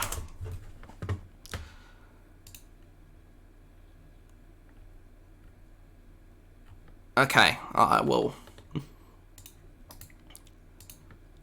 I'll pull up the... Yeah, the Switch has now sold 152 million units. Yeah, which wasn't very many, because it was 150 in the last quarter, so it's only done like 2 mil. I think it's going to end up short of the PS5. Not PS5. Well, maybe PS5 if GTA 6 gets big. PS2 is what I meant. Well, yeah, because Sony will always find an extra 10 million. They've done that once, and it was after about 10 years. Bullshit. Sony will always pull the little... They've done it once, and it was... Little... They hadn't updated it since 2013. Sorry, it is If the Switch right now sold 170 million units, Sony would come out tomorrow and be like, yeah, we found a bunch more PS2s that we sold in Kazakhstan. To be fair, they are still selling the PS2 in the third world. Yeah, they are. Well, in Brazil specifically. Yeah, Brazil was most of the 5 million extra units they had in the last 10 years. You think sometimes, like the PlayStation CEO or the Xbox CEO, they sit down and they look at the sales data for Switch titles and they just cry a little? I genuinely don't think they care. I don't think they care. I don't think they care about the Switch because it's a totally different segment of the market. No, specifically the games. They're just like, how the fuck did a game that cost nothing to make sell 47 million units? Well, the thing is, the Switch doesn't have that much third-party support. There's not that much that comes out on the Switch. So they don't have much competition, so the games that are there are getting bought.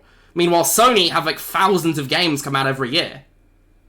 It's like... So, like I said, it's a totally different business model.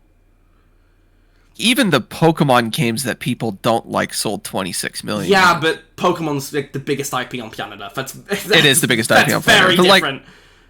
Like Breath of the Wild was like 30. Tears of the Kingdom was like 20. Tell you what, if there's one thing Sony are probably jealous of Nintendo for, it's Pokemon. If there's one thing. Oh, yeah. They got Pokemon. But Nintendo gambled on fucking Pokemon. Because remember, when Pokemon was first being made, the company that makes it, Game Freak, they were a fucking gaming magazine.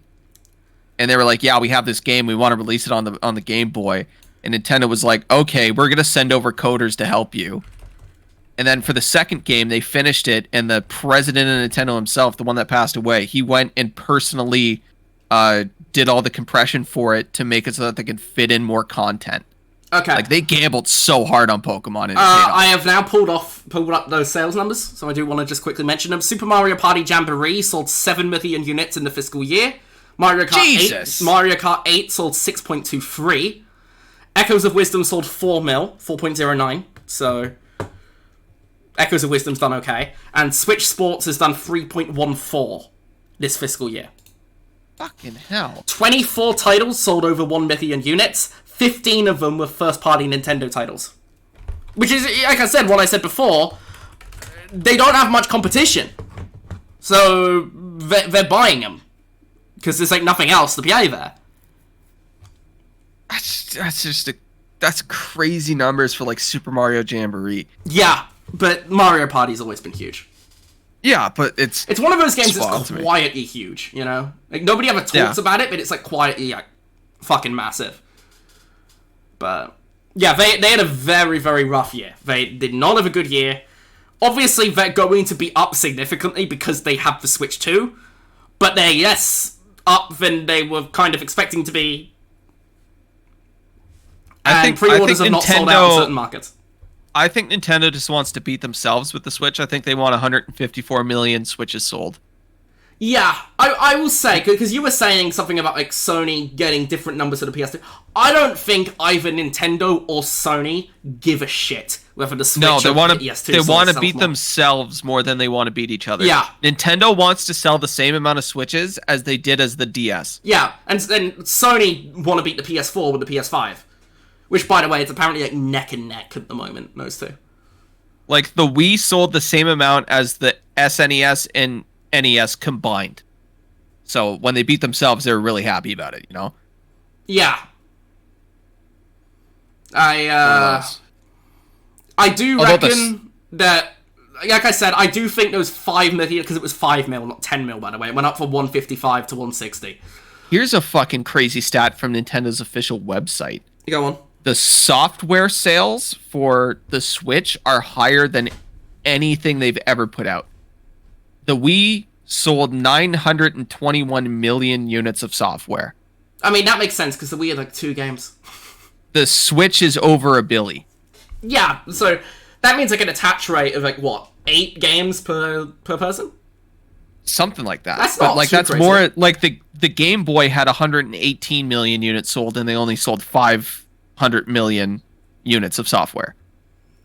I guess, but I don't know. So that's like similar, and it's double. Like even the DS, which was huge, and DS games were cheap, it sold 154 million units, and it only sold 948 million units of software. So people are buying more games on the Switch than any other console. I mean, I barely ever buy games on the Switch, but I've probably bought like at least 8 games. That's not that many. Yeah, but you're above the age of 15. What? You're above the age of 15. Like, Switch is for younger people. They buy True. a shit ton of games on it. They're for younger people, and they're for older people who have friends that come over. Yeah. But, you know, everybody plays Mario Kart. My buddy sat down yesterday and asked me if I want to play the soccer one, Strikers. And I was like, no. No, I gotta drive to London. Strikers was a bit of a disappointment. Bet you it sold well, though. Apparently it didn't, actually. Apparently it only sold like 1 or 2 million units. But, yeah, I mean, like I said, I don't think that they were lying with their 5 million PS2s in 10 years. I do. No. I do. Like, Sony will cook up 10 million PS2s real quick. They'll manufacture them. First off, why are you saying 10 mil? It was 5 mil. Secondly. No, because it gets bigger every time I mention it. The 15 million units that they put down was crazy. They were at 155 about 2013. And they hadn't updated that for 10 years until they updated it of 160. I do not find it particularly hard to believe that there can be, like, 5 million consoles sold for a console that's still very popular in the third world. I do believe that those are legitimate numbers. Yeah, I would be very surprised if they're not. Agree to disagree. Sony cooks up a couple PS2s and sells them to mainland China. To be fair, they'd probably do that. Yeah, they probably would. They probably would be able to sell them. You know what pisses me off is that, like, if these manufacturers just, like, quickly cooked up a version of their old console and sold it, it would probably sell well. If Sony decided to manufacture a PS2 and sell it for like $100, they did that PS1 Classic and it bombed, so I'm not sure about that. But the Classic sucks because it's not a PlayStation 1. Yeah, it's a PlayStation 1 Classic. It doesn't play PlayStation 1 games. It plays the games that are on it. Yeah, I'm saying if they re-released the PS2 today, it would probably sell another 20 million units, and it would cost them nothing. I don't know. But yeah, like I said, I do totally believe that they were able to sell 5 million units in a decade. I mean, you were talking like they update the sales all the time, and they've only done it once since the PS4 came out. Sony's lying. Fuckers. You have no reason to believe that. No, I don't, but it's pissing you off. It really is triggering the Nintendo fanboy in you, isn't it? Oh, it's all about Nintendo fanboys. I do like Nintendo. Not as much as some people. Some people really fucking like Nintendo. Oh yeah, some people were just blind to any criticism from the company. I took my car to get a wash today, and I was standing beside this girl, and her car was sticker bombed in Nintendo stuff. And I was like, okay, I have a Pokemon sticker on my car, right? 1. She has like 40. Yeah, let me guess. Dude, some of them were Kirby. Yeah, oh yeah, a lot of Kirby's. Yeah, for some reason girls are really into Kirby. I don't know why. It's one of those things where I was like, man, these people like really like Nintendo. I wonder, why is Kirby, of all things, like the one thing that's really big with girls? Well, he's designed, I guess, to be... Yeah, I don't know. He's designed for young kids, basically. That's how he started out. Yeah, but we're not talking kids. We're talking, like, my generation, like, 20s. Well, yeah. When they were young, they probably... It's nostalgia, yeah. They probably had a Kirby game or they had a Kirby plushie. Yeah. Because they sell Kirby plushies at fucking Walmart. But, so I mean, he's a great mascot. Yeah, the Switch 2 is going to be successful, but my prediction was that they would sell out all their launch units, and then they would tank hard after that. And they haven't even managed to sell out all their launch units. I think it's going to be the 3DS 2.0. I think about a year now, or maybe a year and a half, they're going to announce a price cut.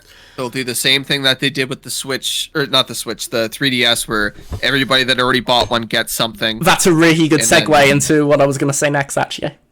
Go nuts. They're considering putting up the price.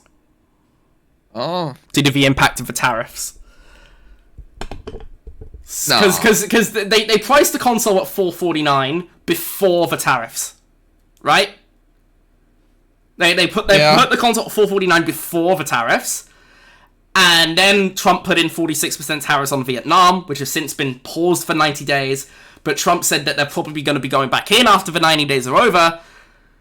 And Nintendo were like, if it continues to go like this, we might have to up the price in the USA. So that price could be moving, but I don't think it's going to be down. And only the USA. Canada gets a win. Well, Xbox upped them everywhere, right? They upped them everywhere. So to try and balance out. I don't think Nintendo will. Yeah, because Nintendo wouldn't up it everywhere. No, maybe not. I don't know. Maybe they would in Europe. Maybe they do US and Europe to try and ease off the pain on the USA. These fucking nerds in the US are still gonna buy it. They just up the price. To be fair, the fucking Nintendo fanboys in the USA will suck up whatever they fucking shit out. God bless the United States, man. The people there will fucking buy something that's insanely expensive, even if they don't have the money. I love the game that they have. But, two other pieces of news in Nintendo. The specs are out. Like, the official Digital Foundry published the official specs. We kind of had an idea of what they were, but they're basically what we thought. Between the PS4 and the PS4 Pro, basically. Which is basically what everybody figured. But they're out. You can find them. Which is fine. I think people forget what PS4 games looked like. I think people also forget what PS4 games run like, which is much more derogatory than what you said. True. Some PS4 games ran perfect. Some of them did, but a lot of them ran pretty shoddy. Yeah, but it was better than the Xbox One on average. Like, Xbox One was struggling with a lot of games. What, my 640p fucking running at 24 FPS Xbox One? Yeah. If I can play Breath of the Wild at 60 frames a second, then that's probably good enough. And that's the Nintendo games will probably always look around. Honestly, the graphics on most Switch games are fine if it was playing at a native resolution in 60 FPS. Yeah. Breath of the Wild's a good-looking game. Not on the Switch One. It's not a good-looking game on the Switch One. No, but I mean, like, on the Switch 2 hardware. Maybe. Like, if it can run 1080p 60 FPS or 4K 60 FPS, whatever the fuck it is. Like, that's fine. But Animal Crossing looks good. Even Fire Emblem looks good. One other thing when it comes to the Switch 2, and I do want to emphasize before I mention this, that this is going to be a complex topic. Nintendo have updated their EULA, their End User License Agreement. And much of this is a very standard stuff, but one thing that is in there that wasn't in there before, that they reserve the right to brick your Switch 2 if you jailbreak it, basically. Modify it, homebrew it, whatever. This is very obviously a response to Switch 1 emulation, which was basically jailbroken almost immediately. As opposed to, like, the PS4, 12 years later, that's still not been jailbroken. The Switch 1 was very, very easy to emulate. I think they're trying to combat that a bit. I will say, I understand, because I am generally in favour of emulation, but I do understand that they don't want their new release games to be pirated on day one. I get that. Yeah. I understand that. Like, Tears of the Kingdom was actually out on pirate services before the game came out. It was like 2 weeks before. Yeah. I remember I booted up my computer that day and I got a message like, hey, do you want Tears of the Kingdom? I was like, no, I'm good. Like, how do you have it? He's like, oh, it's been leaked all over. let's not continue this conversation, frankly, when it comes to that. But I'm sympathetic to Nintendo on that. Like, I understand that they want to make their game, sell their game. I get that. But I do think long-term media preservation is important. I do think emulation is important. Nintendo issue with emulation is that I get that you don't want your new games to do it, but they get pissed off off Super Smash Bros. N64 game, yeah. Yeah, like Super Smash Bros. Melee, for instance, like every time that's played at a tournament, it has to be on official hardware. Even though the emulator version of it runs better. That's fucking stupid. But they have to use the official hardware, and Nintendo gets really pissy. Even if it's a modded Wii with a modded copy of the game, as long as that Wii is sitting on the stage, that's what they care about. I will say that I think emulation has done a lot of good for Nintendo's business. Oh yeah, for sure. I think there's a lot of people who download like Dolphin and play a bunch of Nintendo games and go, "Oh man, I want to play more of this," and then they buy the new version of the game. Yeah, I like I said, I am sympathetic to when it comes to like Tears of the Kingdom, though, right? I understand that they don't want the Switch 2 to be so easy to emulate. I will say I don't like that they say they reserve the right to brick your hardware or whatever. I'm sure PlayStation and Xbox probably have it in their EULAs as well. They do. But I'm not a fan of it. I don't like the wording, but like I said, I do want to emphasize that the Switch one, people went a little bit crazy with that. I do think. It was like a day one. Yeah. Like, let's do... And, you know, the DS was the same way. I remember you could buy the little cards that you put it in. You'd have, like, every DS game. And a lot of people did that. Nintendo got really pissed off. So, like, I get it. Yeah, I do get it. Like, when it comes to like, the PS3 and the Wii, like, sure, go ahead, emulate those, because what else are you going to do, right?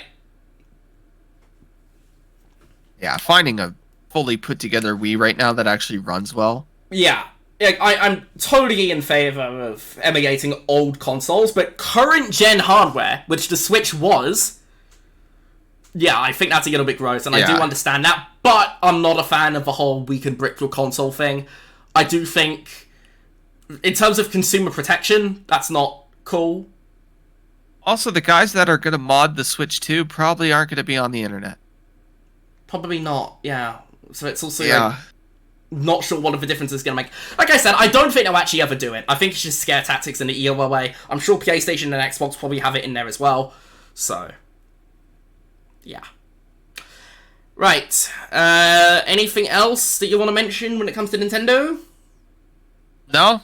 Excited to play Donkey Kong. Are you actually going to buy a Switch 2? Yeah. When Donkey Kong comes out, I'm good. Okay. I think I should probably note that when it comes to comparing the Switch 2 to the Switch 1, it's not a one-to-one comparison when it comes to sales figures. Because the Switch 1 sold 17.79 million units by the end of March 2018.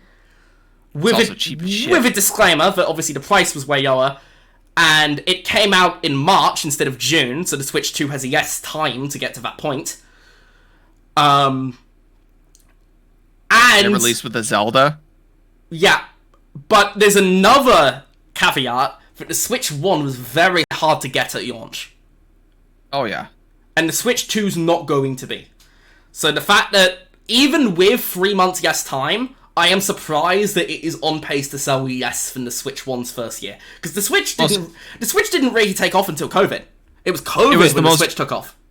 Most awkward purchase I've ever made in my life is my Switch 1. Why? I pre-ordered it. I went and picked the day of. I took the day off work so I could get in and pick it up. And I was standing in line, and I was the only guy. Everybody else was a mom with their kid. Oof. And there were some of those that got turned away. And I just remember this mom just like, "Oh, where's your son?" I'm like, "I don't have. I'm buying this for myself." I'm like, I was staring at her, covered in drywall head to toe. Like, I'm driving a giant truck. They just assumed I'm a father. That's like, so funny. No, this is for me so I can go home and play baby games? And remember I bought it. I came home. I used the Joy-Cons for like 30 seconds. I put it down. I went back. I bought the Pro Controller. The Joy-Cons are so dog shit. Anywho, carrying on. Are we good to move on, or you got anything else to say? Yep. We are gathered here today to press F to pay respects. Titanfall was officially dead. Rip. Fuck EA, I want to say. Fuck EA. Very, very angry about this. I will take a dead Titanfall over an extraction shooter. Yeah, I was going to get to that. Okay, so first off, Respawn had layoffs. That's obviously terrible. We were talking about that. EA have actually had a very, very rough year. EAFC did way worse than it usually does, and nobody seems to know why. It seems to be people that moaned about it every year but then bought it anyway have actually started not buying it. So EA are in real trouble because EAFC and FIFA before it is EA's business. That is like most of EA's business is from one game, and it's FIFA.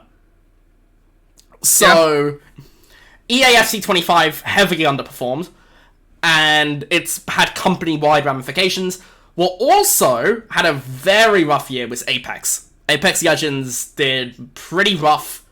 They had a lot of problems this year. There was a big thing with hacking in the Apex community. Okay. The game was not secured well, and it got to the point where in tournament, guys were getting hacked I remember in this. tournament. I remember this. Yeah. I saw a Twitch clip of it.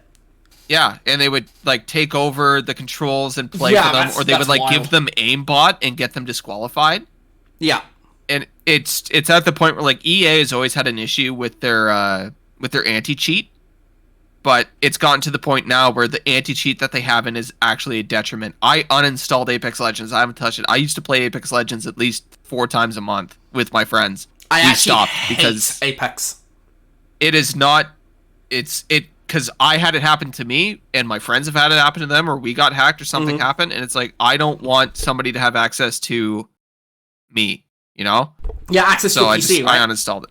Yeah, like, get the fuck out of my PC. Yeah. That's especially because, totally like, my good friend Riley, you know of him, he's in internet securities. Okay, so he's saying, like, uninstall. Yeah, he's like, don't even have and he's a fucking Apex diehard, probably spent a good bit of money on it. And he's like, yeah, I uninstalled it. I will never install it until this is completely fixed. Okay. I do want to say that I think Apex is a good video game, but it's one that I despise because the game itself is fun and enjoyable and fine, but it was so successful it basically killed Titanfall. Yeah. And I will forever despise it for that because it's nowhere near as good as Titanfall was. Because I'm not Respawn being good at making games. I'm not a fan of battle royales, and I'm not a fan of not having the Titans because Titans were fucking cool. Is there wall running in Apex?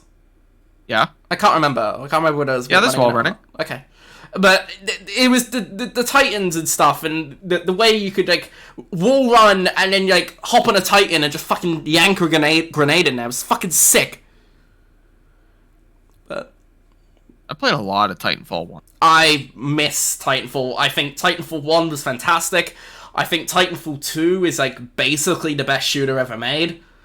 I despise Apex for what it did to Titanfall because it's just not the same. Well, I don't like EA for what they did to Titanfall. They put Titanfall 2 out to die. Yeah, they thought it could coexist alongside Battlefield and Infinite Warfare. Battlefield 1. Yeah, Battlefield 1 and Infinite Warfare is like clearly the best Battlefield. Yeah, but I do think Titanfall 2 was the best of those 3 games. But but like I think they also overestimated how bad the hate train for Infinite Warfare was going to be because Infinite Warfare still sold pretty well. Yeah, I think they were counting on Infinite Warfare bombing, and it just didn't. Boycotts in games never work because you're still gonna buy the fucking game. Okay, the Mario Kart guys are still gonna buy fucking Mario. Yo, shut the fuck up! I am gonna buy Mario Kart, but I'm not gonna tell you about it. 'Cause I'm gonna bitch about it. Yeah, you're still gonna buy the next Fuck Battlefield, you! even though you hated the last one. Yeah, I will. You know? I will. I'm probably gonna. I'm like an abused goddamn spouse with some of these games. Right? I was like, well, enough yes, about Daddy Bethesda. I'll buy another Fallout. Enough about Assassin's Creed. Yeah. Oh, yeah. I spent money on. Oh my. Oh God. Anyway, carrying on. What? I'm gonna buy the next one. Probably. The Hexe German witches. Yeah, I'm just gonna buy the fucking next one, because that's me. Pain. Anyway, carrying on. Respawn have been working on Apex. They're still working on Apex. And they were working on Star Wars Jedi, whatever the third one's going to be called. Star Wars Jedi Survivor sequel. And they were also taking an advisory role with BitReactor on... BitReactor's the lead developer on, I think it was Zero Company? Star Wars Zero Company? Which is like the RTS? Yeah, I think so. So they've been working on that. They had 2 smaller projects in the incubation phase, which is like very, very, very early development. We're talking like the pitch. One of those was a single-player FPS that was not set in the Titanfall universe. Actually, I don't think we actually knew.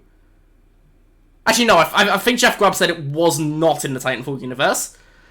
And the other one was a Titanfall extraction shooter. Which is a horrible fucking idea. Like a genuinely horrible idea. But I digress. Both of those have been cancelled. Respawn have laid off people. And they said that they are only going to be focusing on Apex Legends and Star Wars moving forward. They're not doing anything else. That's their focus. That's fine. Jedi Survivor was fantastic. I'm just disappointed because I really miss Titanfall. I thought it was fantastic, and but hear me out on this. If Respawn wants to make a single player shooter, or even if it has like a small multiplayer component, Star Wars game, I'm so down. That was in development and they cancelled it last year.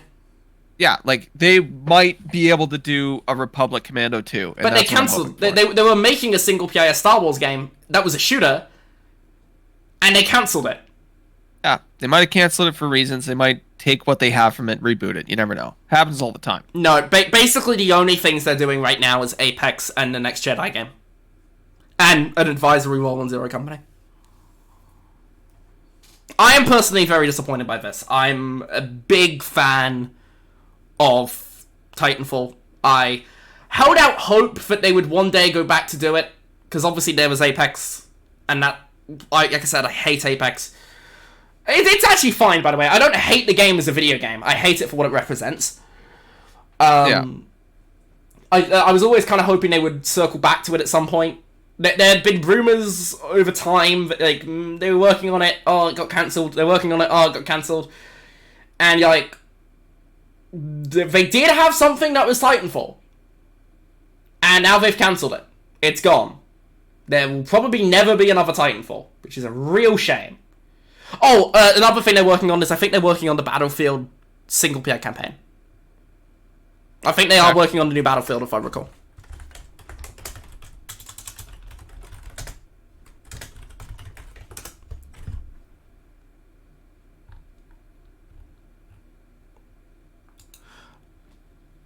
I don't know.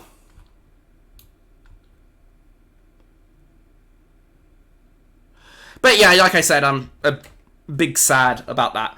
When it also comes to the new Battlefield, because this is EA stuff, might as well bring it up.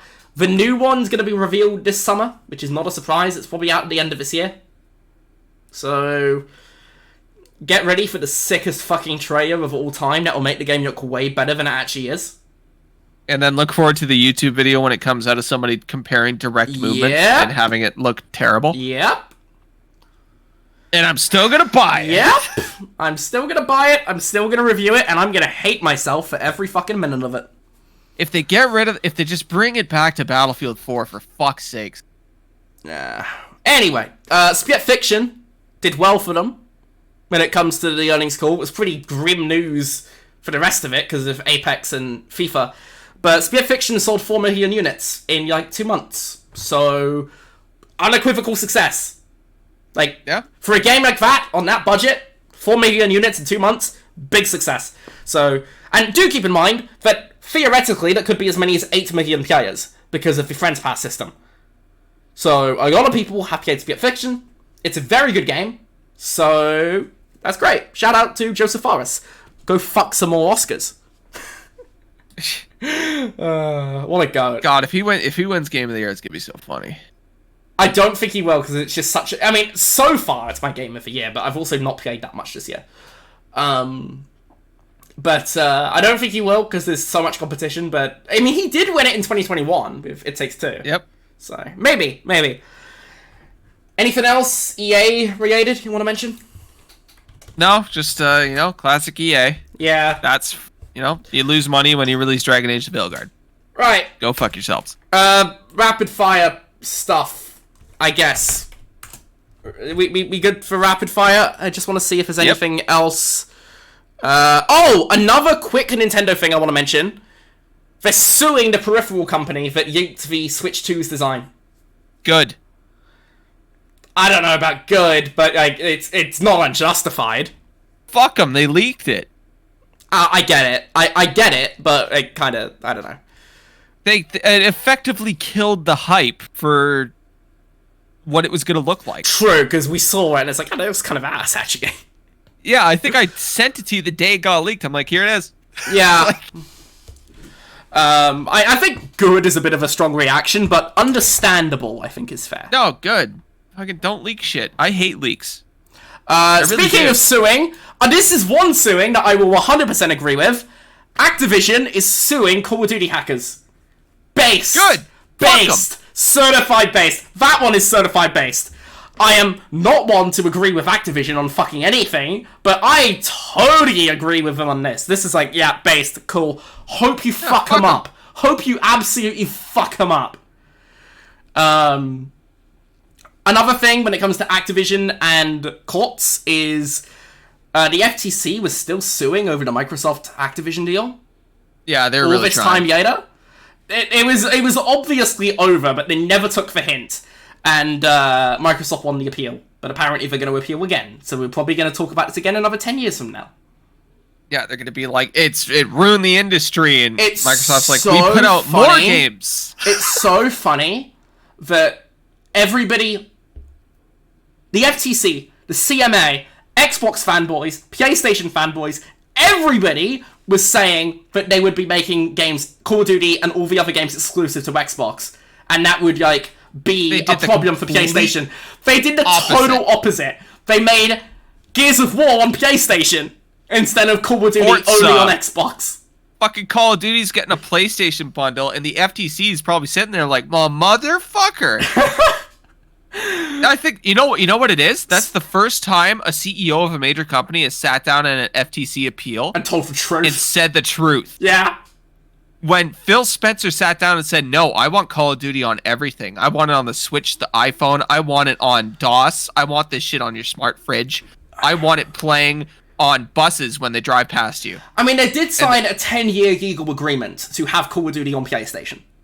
And honestly, they could have signed a 100-year legal agreement to have Call of Duty on PlayStation. People were thinking that the other Activision stuff, like Tony Hawk or Diablo or whatever, that would all be exclusive to Xbox. Nope. No, fuck that. Put it on everything. And not only are they doing that, they're now putting their own games on everything. I love watching Xbox fanboys melt down on Twitter. Oh, and I'm a huge Xbox It's been guy. a rough few years for them. Like, I've sent you pictures of my room. I got like a little Xbox shrine. I got all my old consoles. I got my Master Chief helmet and shit. I'm a huge Xbox fan. Xbox! I'm perfectly fine with them putting shit on other consoles. Who gives a fuck? I'm fine from it from a consumer perspective. I do. It does make me wonder, though, do I need an Xbox?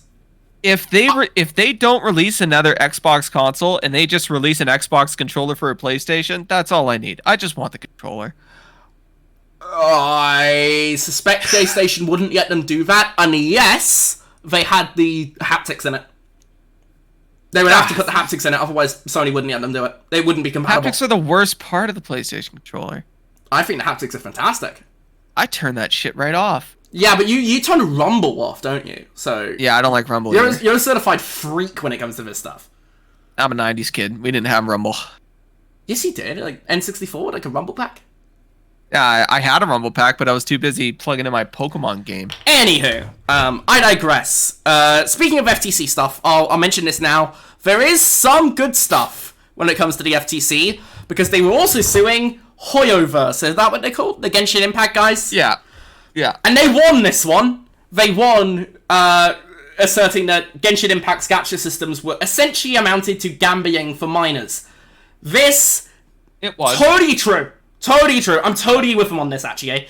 Genshin Impact will now need to implement required age verification in the US. Your account will be deleted if you do not do this. And players that are under 16 will not be able to make loot box purchases without like a parent account doing it for them. Good. This is like absolutely good. They've also had to publicize the loot box odds, which has obviously gotten them. Their players are now mad at them because, oh my god, how could they be so bad? Obviously they were that bad. You fucking idiots. Yeah, you're rolling for big anime titties. Okay, you think they were gonna be good? No. Yeah. So and you know what? That even with them losing this, it's still going to be the most profitable game every year. Yep. Nothing's going to change. Nothing's going to change. Anime Titty Breath of the Wild is still going to be insanely popular. But I have a strong dislike for gacha monetization systems, and I am in full approval of the FTC doing that. Yanks did something good for once in their miserable existences. I've said this to you on stream before, but everybody has one gacha game that they play. Except me. I fucking hate them. You just haven't found it yet. Nope, I will never play them.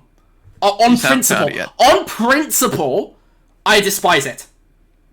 You just haven't found it yet. Nope, I will never find it, because any gacha game that I would play would not have gacha elements in it. Overwatch? I guess you could argue that was a proto-gacha. Very different. Yeah. Very different, because it doesn't hide, like, mechanics behind it. Which is probably a good segue, given that we're talking about pay-to-win mechanics, because apparently Marvel Rivals is adding some. Oh, great. So, their new Battle Pass, or whatever, has a Chrono Shield card, which is something that you can activate to prevent point loss from a defeat in Ranked. With a limit of 20 per season. That's pretty scummy. That's pretty scummy. Come on. It is kind of scummy. They should really just make it so that when somebody leaves, you don't get a point loss. Yeah, but this is about raging because you lost. Like, this is basically just an undo loss button. Paid. Yeah. And that's like... That compromises the integrity of your rank system. If Riot Games did this with League of Legends, Riot headquarters would get burned down within a week. Yeah, there would be a riot at Riot. Yeah, there would be a riot at Riot. I predict a riot. I predict a riot. At Riot, like, it would be... People really care about their rank in League of Legends. So... I think they're going to get backlash from this. They'll have it for this one season, and then it'll just go away. It is worth pointing out, this is just happened in, like, the last day or so. There has been backlash immediate, and, like, there's tweets with, like, 10,000 likes calling them fucking morons. So, there is firm backlash over this. Stay tuned. But, anyway, more rapid-fire stuff. WB Games earnings call.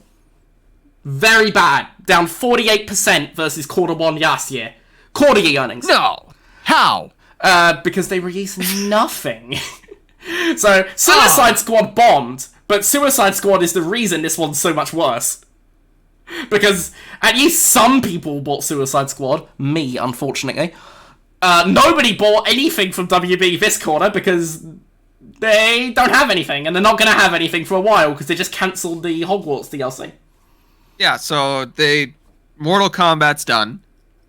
They're releasing the complete edition, so there's no more DLC. Yeah. We're waiting on the next Hogwarts game. We're not going to see a Batman game for a long time. Nope. Shadows of Mordor is dead. Yeah. Yeah, I think they're cooked. Yeah, they're cooked. They're cooked. They are certified cooked. They need to cook something up and quick. Bro is not cooking. I'm just trying to find the... They also had that fucking other game that bombed. Shit. Multiverses. Fighting game bombed. Multiverses bombed. That's shutting down, apparently. Oh, yeah, it is. And it's entirely on them. They fucked it up. I'm trying to find the other thing. Because there was a specific thing I wanted to bring up. When it comes to this next topic. But I specifically want to find a quote. Because the quote is very important. I can't fucking find it. They could easily make money. They have a lot of good franchise. WB, yeah, but... Yeah, so many.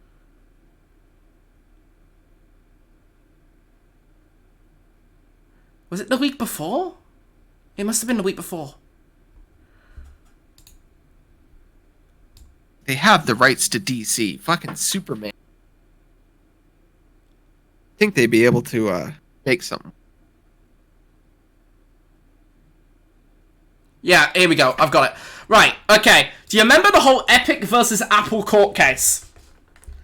Yeah. That, basically, I don't know how, but, like, loads of different publishers had their games geeked from it, like Microsoft and stuff, because of court documents, and I don't really know how, but that's a thing. Epic won that court case a while ago, but Apple appealed it, and Epic won again. Epic won the appeal, meaning that the court has ruled that Apple's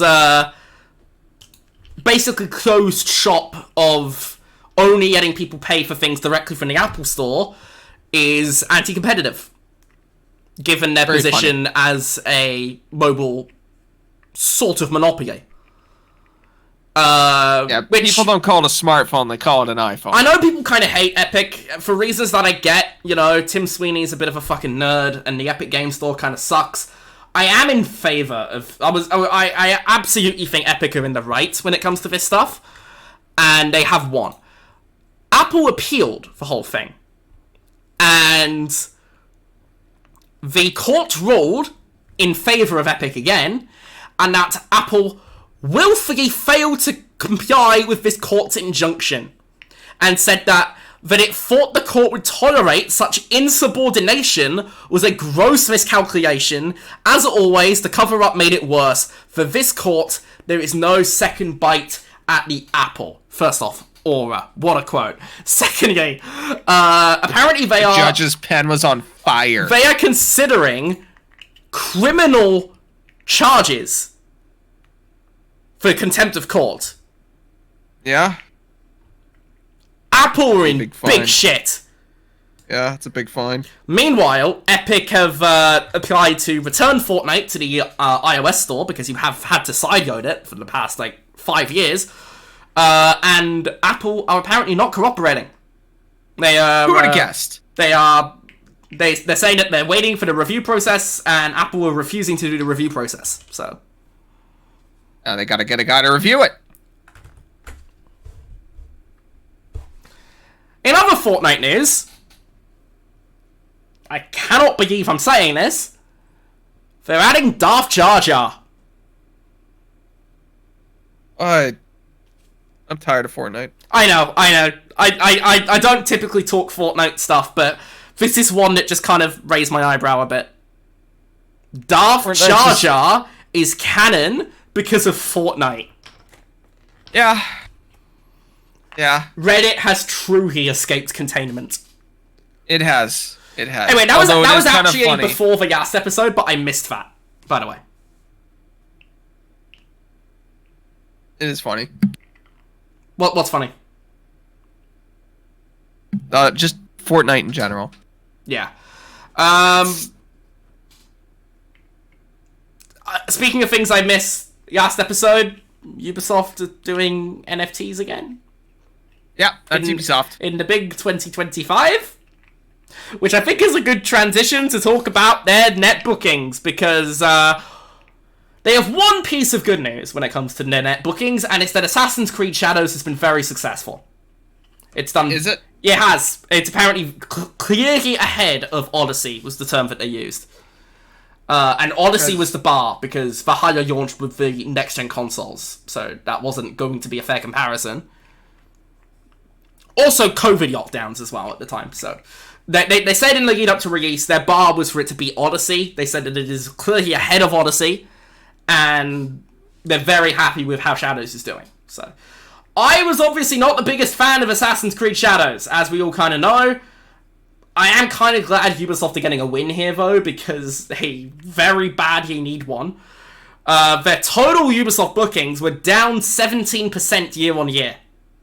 Alright, I got the numbers here for Shadows. 3 million players. That was in like a week. That's not up to date. No, this is 3 million players. 1.7 million copies sold on on PS5 in 2 months. Just PS5? Just PS5. Okay, interesting. 367,000 copies on Steam. Okay, that's fair, because the Steam numbers weren't particularly big. Yeah, and then Xbox, there was no numbers for Xbox, but it is worth pointing out that Ubisoft do have their Ubisoft Plus service, and you can play the game on Xbox and PC through that. And Ubisoft have been very, very avant-garde that they want subscription to be the future. I mean, let's just say 300,000 copies on Xbox.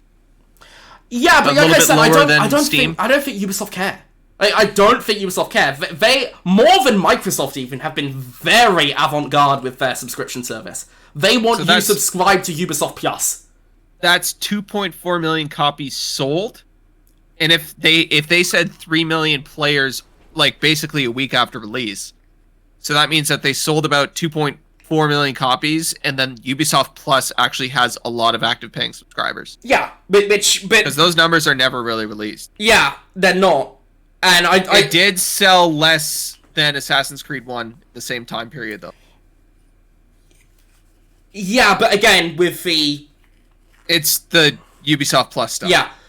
That's what people are forgetting. Yeah, and it is worth pointing out, unlike we were talking Xbox, and they're kind of moving away from Game Pass a little bit towards putting the games on PS5, asking people to pay $70. Ubisoft are they're doing a good 50%, but Ubisoft, like you're about to say, is just jumping Ubisoft are head first into subscription. They would absolutely have it on PS5 if Sony would get them. They have it on Xbox, they have it on Steam. I mean, you gotta get used to not owning your games quote, that was from their head of subscription. So, subscription is a huge part of their business. Huge. So I will say Assassin's Creed Shadows sold all right. Yeah, 2.4 million units just on the PS5 is a very good number. No, 1.7 million just on PS5. 1.7. Okay, even still, that's a good number. But, like, if you take out Ubisoft Plus, which you can't really... You can't, because it's intrinsically tied to it. So, you're looking at around 4 or 5 million players, which is good. That's good. Yeah, because it was 3 mil in 2 weeks, so it's probably up 4 or 5 now, yeah. Yeah, so it's not, like, the biggest game, but it's big. Like I said, I ended up pretty mixed on the game overall. I'm not its biggest fan. I didn't hate it. I hated the story, but I didn't hate the game overall. But I am glad Ubisoft are getting a win here, because they desperately needed one, and it does seem to be one. But, yeah, annual earnings were down 17% year over year. They are expecting that they will have to sack more people. And it is interesting. I'm looking at game sales now, just across, games that have come out this year. Expedition 33 sold 2 million copies in 12 days.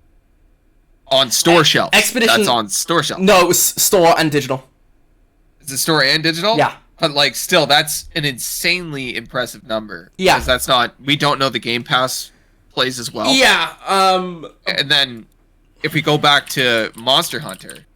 Yeah, Monster Hunter is the biggest game of the year, though. Monster Hunter's always been huge. It sold 10 million copies. It is worth pointing out, in the USA, Assassin's Creed Shadows is second for the whole year behind Monster Hunter. It's crazy that Monster Hunter got to that point. Well, World sold 25 million units. World is huge. I'm very happy about Monster Hunter becoming popular. I still don't get it. I don't get it, but whatever. I think you need to play Wilds with me, man. That's what it is. No. There's a distinct lack of Monster Hunter Wilds in your life, and I can fix that. It's the perfect summer game. Yeah, well, I'm not going to have much time in the next few weeks, so absolutely not. Fuck Death Stranding. Hunt monsters, bro. It's not even Death Stranding. I'm going to be moving, man. I'm not going to have time for anything. Fuck moving. Live in a box. You live in an Xbox. Yeah. Oh, God. The Xbox house. That's something they would do.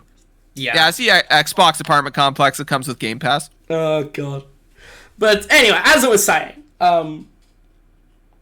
Ubisoft have had one bona fide success. Absolutely. Their goal was to have more players at launch than Odyssey did. They've succeeded at that. Yeah, which is good. So, Star Wars Outlaws bombed. X-Defiant bombed so hard it's shutting down. no word on the Rogue Prince of Persia, but I can't imagine it did very well. So they had a very, very rough year with one silver lining at the end of it. And they are saying that they're going to be cost-cutting, which means probably more layoffs. Obviously, layoffs suck, right? Obviously, layoffs are always terrible.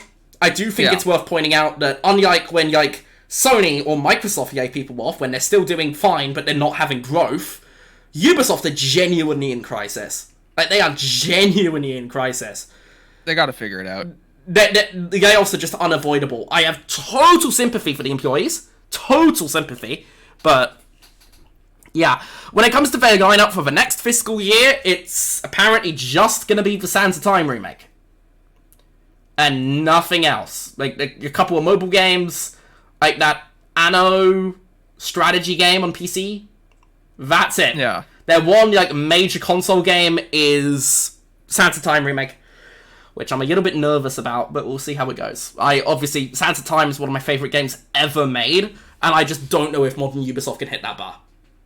Will it be received better than Oblivion? Probably, because I think Sands of Time has aged better. But, like... Sands of Time's aged very well. You were on Twitter when Oblivion came out. It's all you saw. Yeah, but the actual reception to it itself has been, like... I think it's only, like, 82% recommended on Steam. Yeah, it doesn't matter. It's still sold It also apparently probably runs like arse. Like, it runs terribly. Yeah, people don't care. It's Oblivion. But the original Oblivion runs pretty well. It runs pretty good. Oh, on 360, yeah, on PC it was a nightmare. Well, I guess modern PCs can just brute force that. Yeah, modern PCs get past it because, back in the day you needed a top-of-the-line PC to play Oblivion. Now you can play it on the one in the library. But, it is... Apparently Sands of Time Remake is going to be the only Ubisoft release in the next fiscal year. I'm actually surprised it's that early. I figured it would be, like, next summer. But, we knew it was 2026, but now we know it's first quarter 2026. So... Scared, but hopefully it's good. Any more Ubisoft stuff? Don't think so. You got anything else to mention on it? No. Okay. Glad they seem to be doing all right. We're keeping the rapid fire going. StarCraft, the mobile StarCraft game that was Nobody rumored. gives a fuck. It's happening. It's there's a new StarCraft coming, but Cursed Monkey's Paw. It's a mobile game. Who the fuck asked for this? Nope. There's also a mobile port of Overwatch coming. Who the fuck wants to play... You have, like, Siege on mobile, so it was gonna come to mobile at some point. Who the fuck plays Siege on mobile? Quite a few people, actually. That sounds horrible. It does. But no, apparently Overwatch is coming to mobile. Apparently the mobile port is codenamed Overwatch 3, which is very funny. I don't think it's actually going to be called Overwatch 3, but it's codenamed Disable the Overwatch 3. Overwatch 2 servers and you have to get an iPhone. So you guys have fucking phones? Anyway, keeping the fucking depressing news going, Final Fantasy VII Rebirth is coming to the Switch too, which everybody knew was coming, because Remake is coming, but Rebirth is coming as well, because Rebirth sucks balls. Yeah, it does kind of suck. That's why. In bigger Final Fantasy news, there's a Final Fantasy Magic the Gathering set, which is going to sell more. I saw that the Final Fantasy Sephiroth. Rebirth. I saw that the Sephiroth card for that. Insane card, by the way. I play Magic, so it's really good card. The design on that's like super different, so people were speculating that's like his they, design for the third game. And they have special cards too that have the different versions of Sephiroth and the different art styles. They have it for every card. I wonder if that's a teaser for the third game. It could be. Like, honestly. Which, by the way, has also been confirmed for the Switch 2. I should probably point that out. It has also been confirmed for the Switch 2. There's no word yet whether it's going to be day one with PS5 or if it's coming to Switch 2 later. I imagine it'll be day one, because Rebirth did not sell particularly well. Cloud cards are so sick. Also, still no word on an Xbox version of Remake and Rebirth, so maybe that would just not happen. I could see Sony be petty enough to say, look, you could put it on Switch, but not on Xbox. Yeah. I could see them be petty enough of that. I think Sony's pissed off right now that the best-selling games on their console right now are Xbox games. No, I think they're a little miffed. I actually don't think they care about that because they get 30% of a cut from each thing. And PlayStation have actually been heavily marketing Doom for Dark Ages on their social media. Heavily. I do think if Sony and Microsoft square up with a game that come out in very similar time frames and the Xbox game beats the PlayStation game, they'd be actively pissed. Maybe, but that hasn't happened yet. And also... hypothetically, if Fable and Ghosts came out within 2 weeks of each other and Fable sold more... And not unless Ghost gets delayed. Hold up. And Fable sold more than Ghost, Sony would be pissed. Two things. Number one, the odds of that are pretty low because Ghost is they're low, yeah, pretty huge. But secondly, maybe, but I think no more pissed than they would be that Elden Ring outsold Horizon. I don't think they care that much because they get a 30% cut from the Xbox game, right? So they have been marketing Doom pretty heavy. They've been marketing Doom pretty heavy for the PS5. So I'm getting my ass kicked in this Astro Ball footage. But yeah, but they got no games coming out. Well, they were going to have Your Soul Aside coming out, but that's now been pushed back. But they were marketing it even before then. Like, they've been heavily marketing it since the RC3, and they also did a fair bit of marketing for Oblivion Remastered. I'm excited for what Bethesda's going to show off at Totally Not E3. I actually don't think we're going to see much on Bethesda, because I think all their stuff's like a ways out. I think we're going to see a shit ton. I mean, I'm trying to think of what they got coming out. They got Blade. They got Blade coming out. And then... what else? I think Bethesda comes out swinging. What can they show? Because Arcane is still years off. Blade is still years off. Id have just put out a game. BGS, Elder Scrolls is still years off. Like, no chance we see that.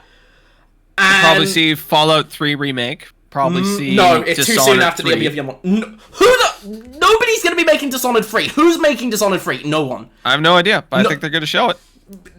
Nobody's making Bethesda comes out swinging. And yeah, they are gonna show out the Fallout 3 remake. The show comes out in December. I think they show it at the Game Awards in December. Maybe, and then it launches along with the show. No, I think it'll launch it next summer. It's not going to be ready. I've heard it's 2026. First off, they showed off Oblivion and said it's available today. Yeah. It wouldn't be too crazy for them to show off Fallout 3 and be like, it's available after the show's done. Fine, fair enough. But if that's the case, it won't be this year.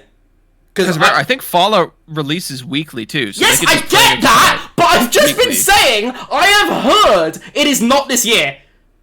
Which is why I think this summer... year. Yeah, right. It would be February.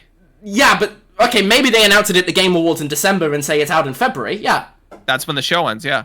So but you were saying that they'll announce it and shadow drop it. It's like, no, like I just said, it's... no. Because I've heard it's 2026. When it showed, it'll come out pretty close. Fine, which means there's no chance it shows up at E3 then. I think Totally Not E3 is going to be pretty sweet. I think Xbox Game Studios will show off a lot, but I don't think Bethesda have much of anything. They might show the Indiana Jones DLC, that's about it. I think we'll see 007. I don't, and if we do, I think we'll see it at Sony. I think we'll see a new Gears of War. Yeah, besides E-Day. I think they'll show E-Day, and I think they'll show two games. No, they don't have the development resources for that, because the Coalition are working on a new IP. The Coalition are working on a new IP. Gears collection. Yeah, the collection maybe, but they're not doing like another mainline game. They said they are going to make Gears 6, but it will be after E-Day comes out. We're going to see Fable gameplay for sure. Yeah, but we're talking Bethesda here, right? None of this stuff is Bethesda. No. You just said Xbox Game Studios. Yeah, but you were saying you thought Bethesda were going to... oh yeah, Bethesda's going to fucking come out dicks. What? They don't have anything to show. Like, Blade is probably 2027. Elder Scrolls is probably 2028. I'm trying to think of what else they have. They have maybe ZeniMax Online. I could see them show that. Fucking Deathloop 2. No, they're working on Blade. That team is working on Blade, so... probably see another Wolfenstein. Redfall 2. Probably see Starfield 2. You're not thinking through any of these, are you? Wet 2. Okay. I'm just trying to think of Bethesda IP. Yeah, but none of them are a new Pirates of the Caribbean game. We all forget that they have 5 development studios, man. They shut down loads of their things. Nah, they'll come up dick swinging. I believe in it. No, they won't. They won't. Even if it's Bethesda published and they picked up other studios to make shit. We would have heard. Bethesda have way too many leaks. We would have heard if they had anything coming out anytime soon. We'll see stuff from Xbox, but I don't think we see anything from Bethesda. Except for DLCs. Starfield 3. They're going to skip 2. I don't think anybody wants a Starfield sequel. I don't think we ever see it. Honestly, I could kind of want a Starfield sequel.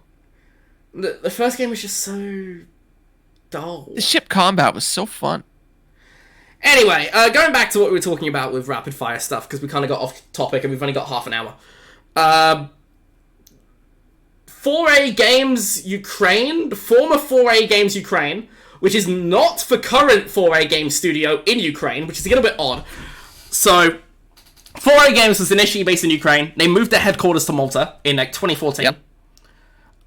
When the Russians initially invaded Donetsk. And there was a second studio, new, set up in Ukraine, called 4A Games Ukraine, to help them make Metro Exodus. This studio was not owned by 4A Games. It was a separate studio called 4A Games Ukraine. After Metro Exodus, 4A Games set up their own studio in Kiev, and 4A Games Ukraine split off to do their own thing. They have since rebranded to Reburn, I think? And they announced a game called Yakimera. 4A Games were very quick to distance themselves from this, saying that we do have a new Metro game in development and a new IP. This is not the new IP. We have a studio in Ukraine, but it's not the former 4A Games Ukraine. Yeah. So they announce it. They say it's coming out in April. Reviews come out. Everyone hates it. They unrelease it after the review embargo lifts. Then they release it again, like a week or two later, under the early access label, and they still get lambasted. Yeah. Now, I do want to emphasize, obviously, I am very understanding of the situation going on in Ukraine, and it's obviously a very, very difficult thing to make games in, same as with Stalker 2's NAT launch. Having said that, it is kind of funny that they unreleased it, stuck an early access label on it, and they still got lambasted. Nice try. What's the name again? It's a silly name. Yakimera. Yeah. Yeah. Speaking of funny crash outs, Moon Studios. This is a whole situation. So No Rest for the Wicked, which is from the former Ori and the Blind Forest and Will of the Wisp devs. Not with Xbox this time, because Xbox basically sacked them after reports of toxic work conditions. So, you know, already off to a pretty bad start here. They have a new game. They had a publishing deal with Private Division. Obviously Private Division fucking imploded on itself, so they're now self-publishing. It's in early access at the moment, pretty positively received, but it was a negative backlash to a recent patch, and there was some negative Steam reviews coming in. And the director at Moon Studios, the head of the studio, Thomas Mario, I think, just had a total crash out on Twitter, blaming the media for their reporting of him, and blaming people for negative reviewing, and saying we might have to shut down if there's negative reviews. Which, like, that may be true, and I'm sympathetic to that, but crashing out on Twitter over it is not a good way to win those people back. It's not going to help. No. And then he went on a rant where he blamed that his game doesn't have trans people in it, and that he didn't take a stance on the war in Ukraine. And that's why the media studios fucking need. Do you know what some of these studios fucking need? PR departments. No, Cliff goddamn Blazinski. They need one of him. A guy that doesn't give a fuck and will stand in front of the media and just say shit. That's what they need. Right, but he's arguing that people were mad at him because his game doesn't have trans people, or he didn't make a statement in the war in Ukraine, and it's like, nobody even knew any of these things. What are you talking about? Yeah. And you know what? It's because he's just crashing out and he can't handle it. Yeah, he's crashing out. And there has been media backlash against him, but it's because he apparently treated his colleagues like shit while making Ori and the Will of the Wisps. So, I don't know. It's just funny. I just wanted to bring this up because I thought it was funny. That's right, because Ori was so good. Like, I haven't played it. I haven't played it, so I got no comment. I've actually heard No Rest for the Wicked is pretty good, despite its recent patch. And I do want to mention that despite some negative recent Steam reviews, it's still at like 80-something% very positive on Steam. Which is crazy, because he didn't take a stance on the Ukraine, and there's no trans. 76 positive. Yeah, if it had Ukraine stuff and trans in it, it'd be like 90. Yeah, of course. Yeah, because that's what makes a game good. Anyway, carrying on, moving on. Remedy stuff. FBC Firebreak's getting a technical test this weekend. I'm going to be away, so I won't be able to play it, but I hope if you do play it, and I don't care. I've actually heard the game's pretty good, in fairness. So. It's not my thing. Control 2 is like their next big game in development. They have the multiplayer spin-off, and they have the Max Payne remakes, which they're doing for Rockstar. But they're working on Control 2, and apparently a new thing headed up by Sam Yake. So they got something else in the works. Apparently Control 2's budget is actually going to be lower than Iron Wake 2's at $57 million US, which is reasonable. Like I mean, Ghost of Tsushima was like 60, so I think you could still do something good on 57. Apparently, it's only slightly You can do lower. something good with, like, next to nothing. Expedition 33 did not cost a lot. I suspect it's much more expensive than they're getting on. Those facial animations look very, very good. No, they just hired correct people. No, I think there's that's a much more expensive video game than they're getting on. They haven't actually said anything on the budget. I suspect they've got some pretty wealthy backers. I wonder who the backers are. Probably a bunch of former Ubisoft shareholders. Yeah, it's probably a Ubisoft game. There was stuff going around that like much of Expedition 33 was made by former Ubisoft developers. It was apparently only like the 3 guys at the top were former Ubisoft guys, and the rest were mostly first-time developers. Imagine making that as your first game, by the way. Oh, yeah. It's your first game, it's like a 92 on Metacritic. How do you top that? The rumor right now is that it's like 25 million was the budget. I suspect it's at least 50. But like I said, we don't know. 40. Like I said, we don't know. But $57 million budget for Control is slightly lower than Iron Wake 2's, but not much lower. It's also Remedy. It's like a tight group of developers. Yeah. It's not like 3,000 fucking people. You know? Yeah.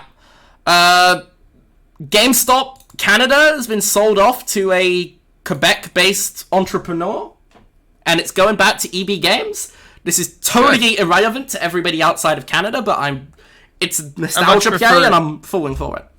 I much prefer EB Games, to be honest. It's not really made much of a difference, but I just nostalgia in it. Oh, it's just like my dad, for instance, still calls it EB Games. I think everybody does. Yeah, everybody nobody does. calls it GameStop. No. EB Games is Canadian culture, man. Yeah. It's the same thing with, like, Microplay, the couple Microplays that were around back in the day. It's like, it's still half of them are fucking shut down these days. Mine is still going fucking strong. And I don't know how. There was 2 in my city. They were, like, up the road from each other. There was one in, like... You know, like, Ryokan centers? Yeah.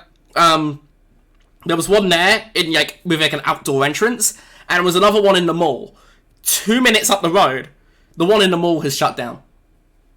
My Microplay is in, like, this strip mall near my house. And they just lean so heavily into the used game stuff. Like, that's a majority of their store.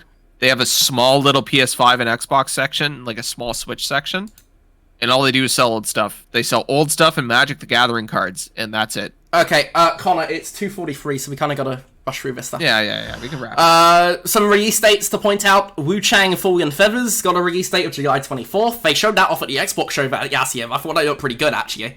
Yeah, they did, yeah. RoboCop Rogue City Unfinished Business, which is the standalone expansion, Mars Mariah sort of thing, for RoboCop Rogue City. That is out July 17th. That RoboCop was also last episode. I missed it. So, there we go. I haven't played the original game, but it was a PS Plus game, so I do have it. It's good. Worth a play. What we previously reported as a Steam... The Mafia the Old Country Steam page accidentally said it was August 8th, then they dropped it. They've now confirmed that it is in fact August 8th, and it's going to be priced at $50. Good. Interesting. Probably didn't cost a ton to make. Here's the thing. I watched the trailer, and the trailer looks incredible. Like, genuinely incredible. My one question is, what's the catch? What's the catch? Not that long. I suspect it's going to be shorter than even Mafia 1 and 2 are. No, I think it'll be the same length as Mafia 2. I could see it be like 6 or 7 hours. Yeah, that's fine. Well, probably didn't cost a ton to make. Mafia 1 and 2 were like 10 to 15 hours. I think Mafia 2 was only like 10 hours. Yeah, maybe like 12. But yeah, go through that game pretty quick. I was expecting like 15, 20 hours, and it's probably only going to be like 8 to 10 at most, which is... I don't know. I'll have to see how it is, but I'm actually a little bit wary of it being $50, because Take-Two are not exactly a generous publisher. So I do wonder what the catch is. One major delay announcement is that Marvel 1943 Rise of Hydra, which is the new Amy Hennig Marvel game, that has been delayed to early 2026. Marvel cringe. So it's shipped out of this year. To be fair, I actually suspect that this one will be good, because it's Amy Hennig. Hopefully. Like, I'm just so tired of Marvel, man. Yeah, I still haven't seen Thunderbolts yet. No, I'm not going to see it. Like, the Daredevil was good. I'll see it. I just haven't bothered. I doubled up on my Charlie Cox because he was in Expedition 33. Yeah, he's had a hell of a year, hasn't he? He has, and that was his first voice acting role, too. He did a great job. But, yeah, as I said, Marvel 1943 has been pushed back, so 3 big games this year now, with Fable and GTA and Marvel all pushed out of the year, so... Yeah. Yeah. Wonder what will fill the gap. Half-Life 3 leaked again, and the leaker said it could release 2025. No fucking chance. Bullshit. If it does, it's Game of the Year. What beats it? Well, I mean, the VR one didn't even get a nomination, so... It should have. It was phenomenal. It surprised me that it didn't get a nomination. Like, it was... the problem is, it was VR. Yeah, we'll get to VR stuff, because there's some very sad stuff with VR going on, but, yeah, I don't buy it. I think it's bullshit. Hideki Kamiya was interviewed about Devil May Cry 1, and he said he would love somebody to remake it. A proper remake, yeah. That sounds cool. Speaking of creatives wanting their games remade, Tony Hawk wants an Underground remaster. Which, it makes sense to be the obvious next step after the 3 and 4 remasters come out. So, not much to talk about here, that's why it's in the rapid fire news, but... sales figures. Elden Ring passed 30 million units. Based? Missed that one last episode. That was actually before the last episode. Wonder if it beats Breath of the Wild. I think they're pretty neck and neck. 32 million for Breath of the Wild right now. But they're going to count all the Switch 2 edition upgrades as new sales. That's the thing. So but Elden Ring is also coming out on the Switch 2, baby. Yeah, but it's not the game. It's not the sort of game that appeals to Nintendo audiences. No, it is. Speaking of sales units, I missed the last episode. Resident Evil 4 Remake has sold 10 million units, and they teased that Resident Evil 9 is a thing. Which I think I did actually mention. I think I mentioned that they teased Resident Evil 9. You did not mention the figure. I did not mention the figure, so it's 10 million units, big success. Expedition 33 has sold 2 million units, not including Game Pass. That's an insane success. Given that the game is on Game Pass day 1, congratulations. That's very good. The president of France put out a statement. I saw that, like, Macron. This game is fantastic. And then the Beatro devs just responded saying, this could be us at Mark Carney. Yeah.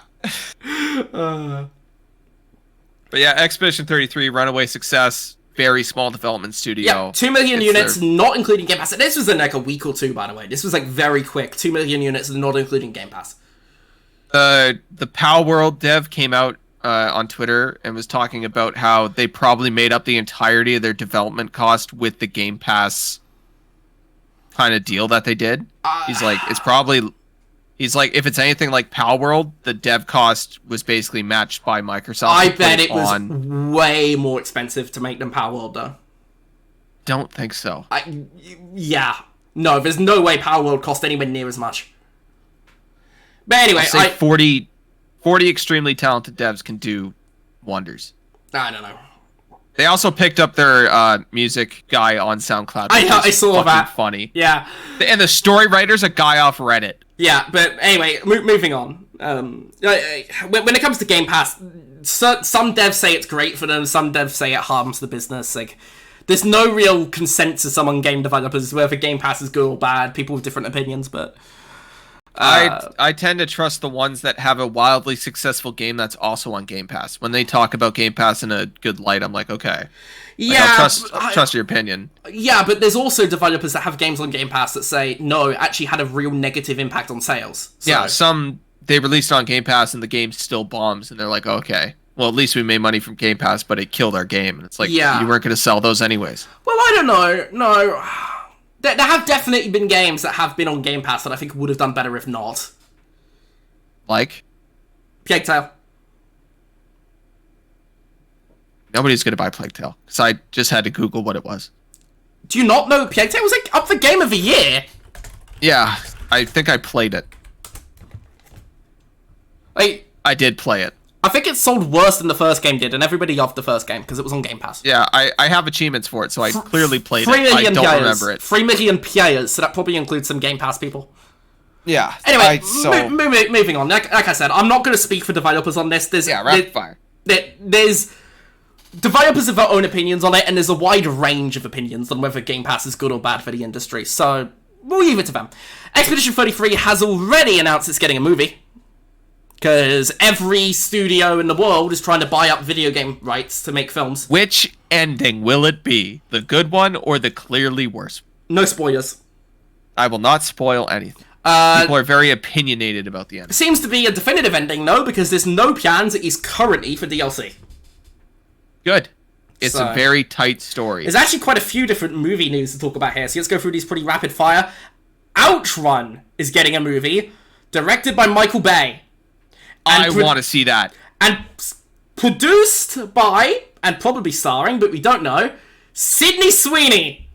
Which, bit weird, 2 episodes in a row we've had movie news with Sydney Sweeney, but hey-ho, I'm not complaining. Based. Tits! I am excited to see a fucking Outriders goddamn Michael Bay movie. Outrun. Oh, Outrun, sorry. Outrun. Michael Bay movie. Why did I say Outriders? I don't know. Anyway. It's probably just on my mind. We were just talking Elden Ring. It's rumored to be getting a movie from A24 and directed by Alex Garland. Okay.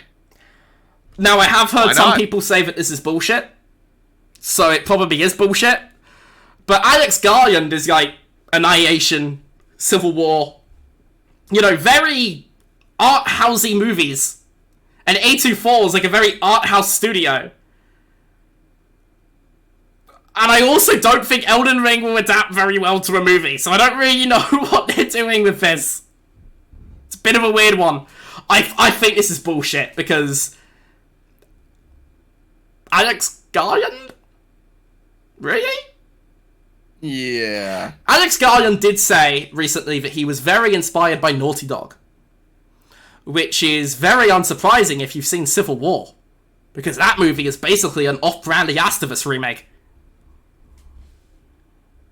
Yeah. But, more movies and TV news. Universal have accidentally revealed the title of the next Mario movie to be Super Mario World, which is obviously a reference to the game. They revealed that in like a investors call where it's like the different movies of the next couple of years, and they had Super Mario World on there, and then they promptly deleted it. Fallout Season 2 has got a release window of December. We briefly mentioned this, we were talking stuff before, but Season 2 of Fallout is coming in December, and Season 3... It's going to be awesome. Season 3 has been confirmed. I have not seen the first season, so I have no comment. Honestly, worth a watch. A few more pieces of rapid-fire news. Sega, revenue, down, but they claim the gaming side is growing, because Sega... Just really quick, Ella Purnell is probably the most in-work actress in Hollywood. Oh, she's in fucking everything, yeah. She's in everything. No, for sure. She's in everything. But, Sega Sammy, which is the parent company of Sega, their total revenue's down, but they claim that Sega is up. So, cool.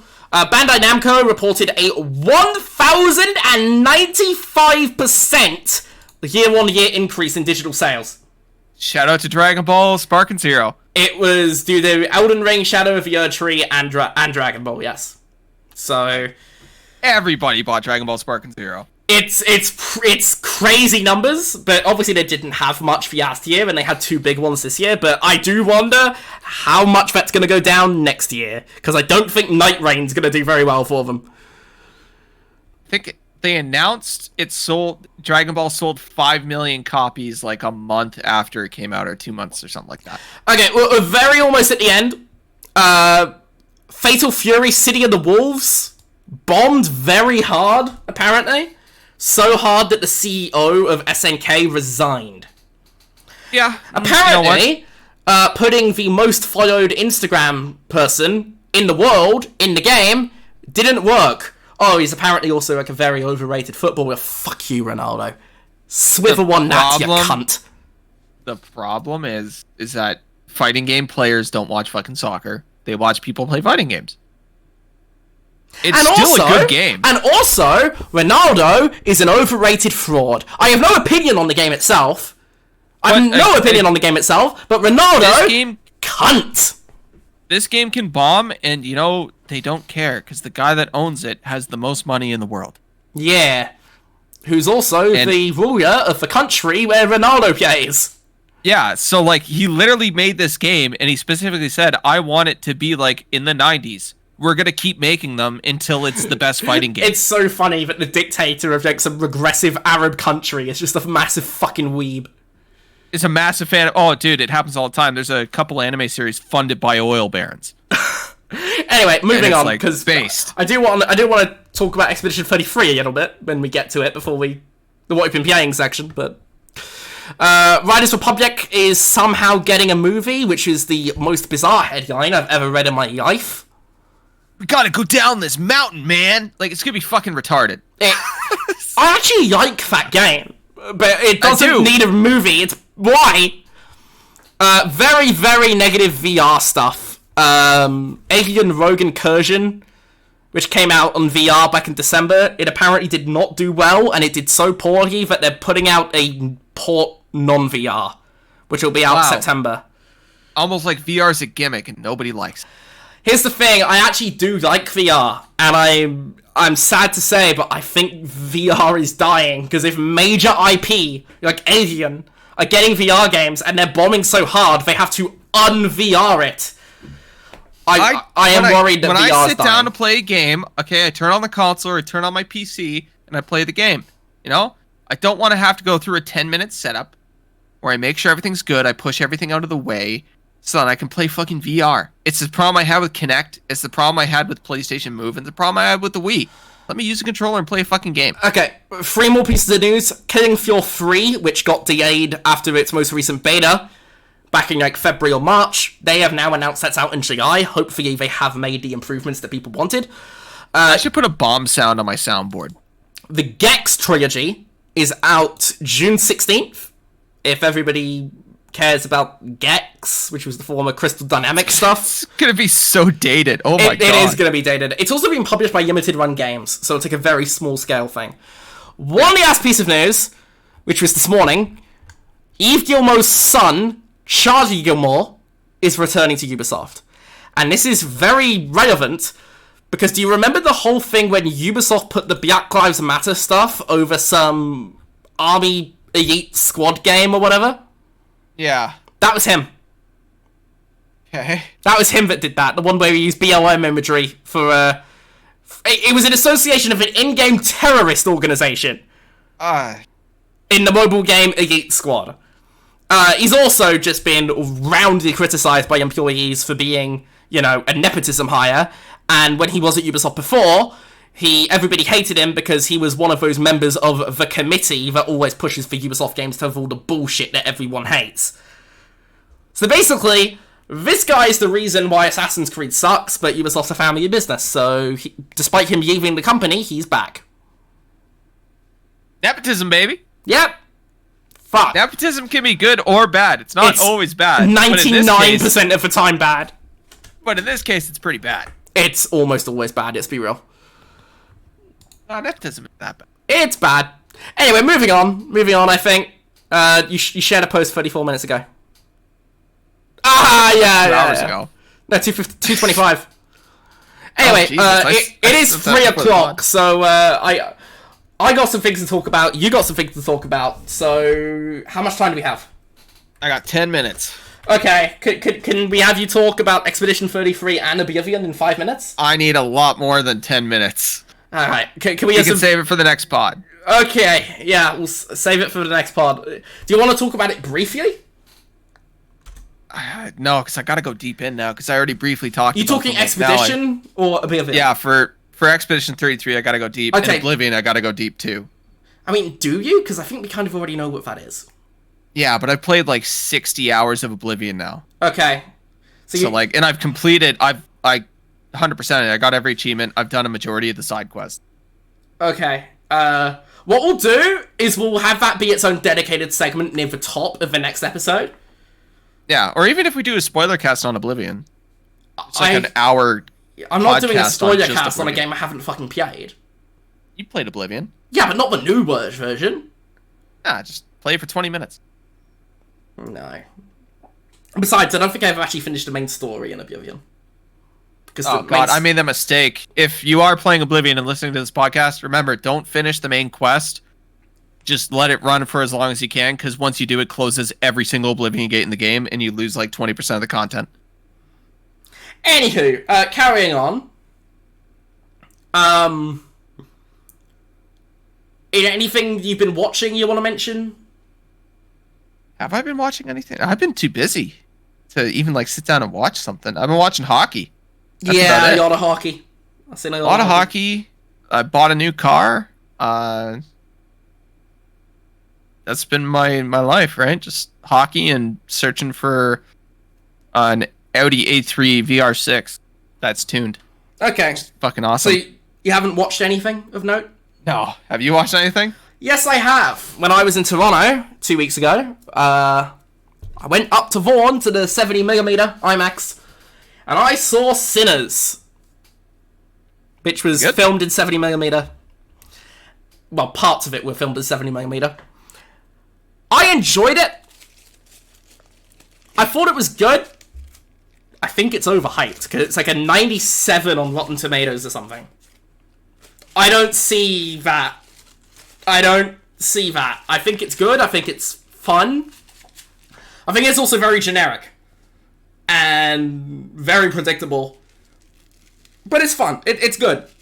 It's a good movie. But I don't really have much to say other than it's fine. It's fun. Michael B. Jordan puts in an excellent performance. Hailee Steinfeld is chronically underutilized. I don't have much else to say on it, really. I don't have much else. Worth a watch? Worth a watch. Yeah, worth a watch. Only like 25 minutes of the film were filmed in 70mm. And the rest of it were filmed like very ultra wide, like super ultra wide, like 2.76 by 1. Which makes it kind of awkward. Yeah, because like the scenes filmed in 70mm are like huge, right? Big, tall IMAX screens. So the transition between those were very jarring. The movie itself was fine, though. I don't think it's bad by any means. I think it's good. I'm surprised at how good of a reception it's getting. It's become like the second highest grossing horror movie ever in the US and Canada. So it's kind of cool. It's doing very well. I just think it's decent. I don't think it's amazing.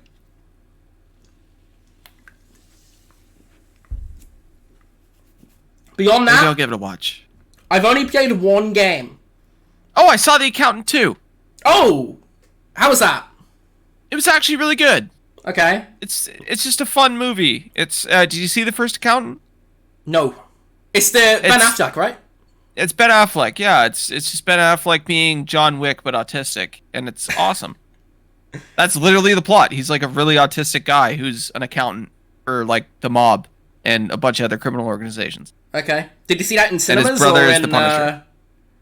Yeah, I went and saw it in theaters. I just completely forgot it. I saw it for my mom's birthday. Oh, okay, that's nice. That's what she wanted to see. Did your mom enjoy it? Oh yeah, she loved it. Great. So I'd say worth a watch if you want just like an action movie that you can just turn your brain off and just go, yeah, it was cool. Okay. I like Ben Affleck. Like, if I do go to the movie theaters at any point in the next week, it'll be to go see Thunderbolts. Obviously, I'm going to go see Mission Impossible when that comes out, because I'm a big Mission Impossible that's guy. coming out. It's coming out soon. Yeah. Reviews for that are good, but they are nowhere near as good as they usually are for Mission. So. Well, do you think Tom Cruise making Top Gun like the greatest action movie ever made ever is a problem for him? No, because I think Mission Impossible Fallout is a better movie. That's his best movie. Because like people are trying to be like, oh, this isn't as good as. Yeah, but Mission Impossible Fallout was better. So. I don't know about Mission that. Impossible Fallout was phenomenal. I also grew up with Top Gun because I'm not 14 like you, so it meant more to me. I only saw Top Gun in the lead up to seeing Maverick, so. That's crazy. Meanwhile, I'm like a Mission guy. Like I'm a big fan of Mission Impossible, so. Which is weird because you're a Bond guy.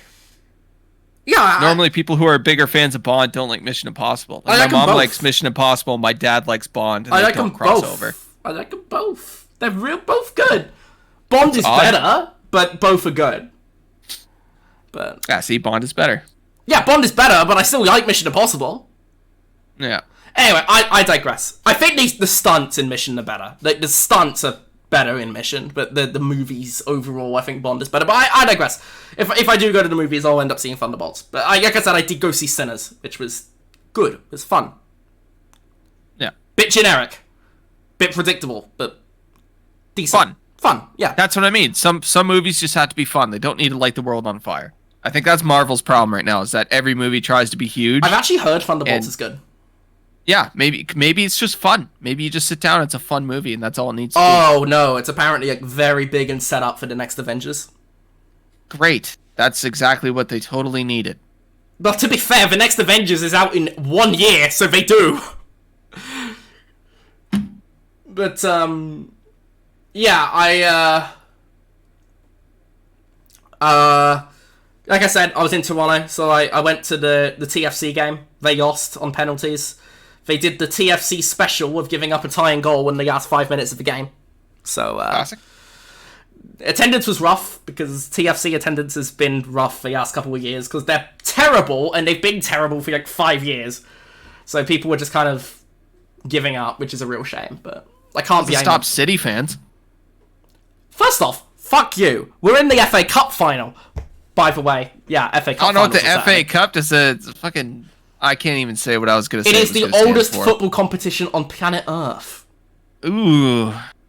It is pretty sure. Very prestigious. But is it though? Yes, it is. Yes, it is. It absolutely is. It is a big deal.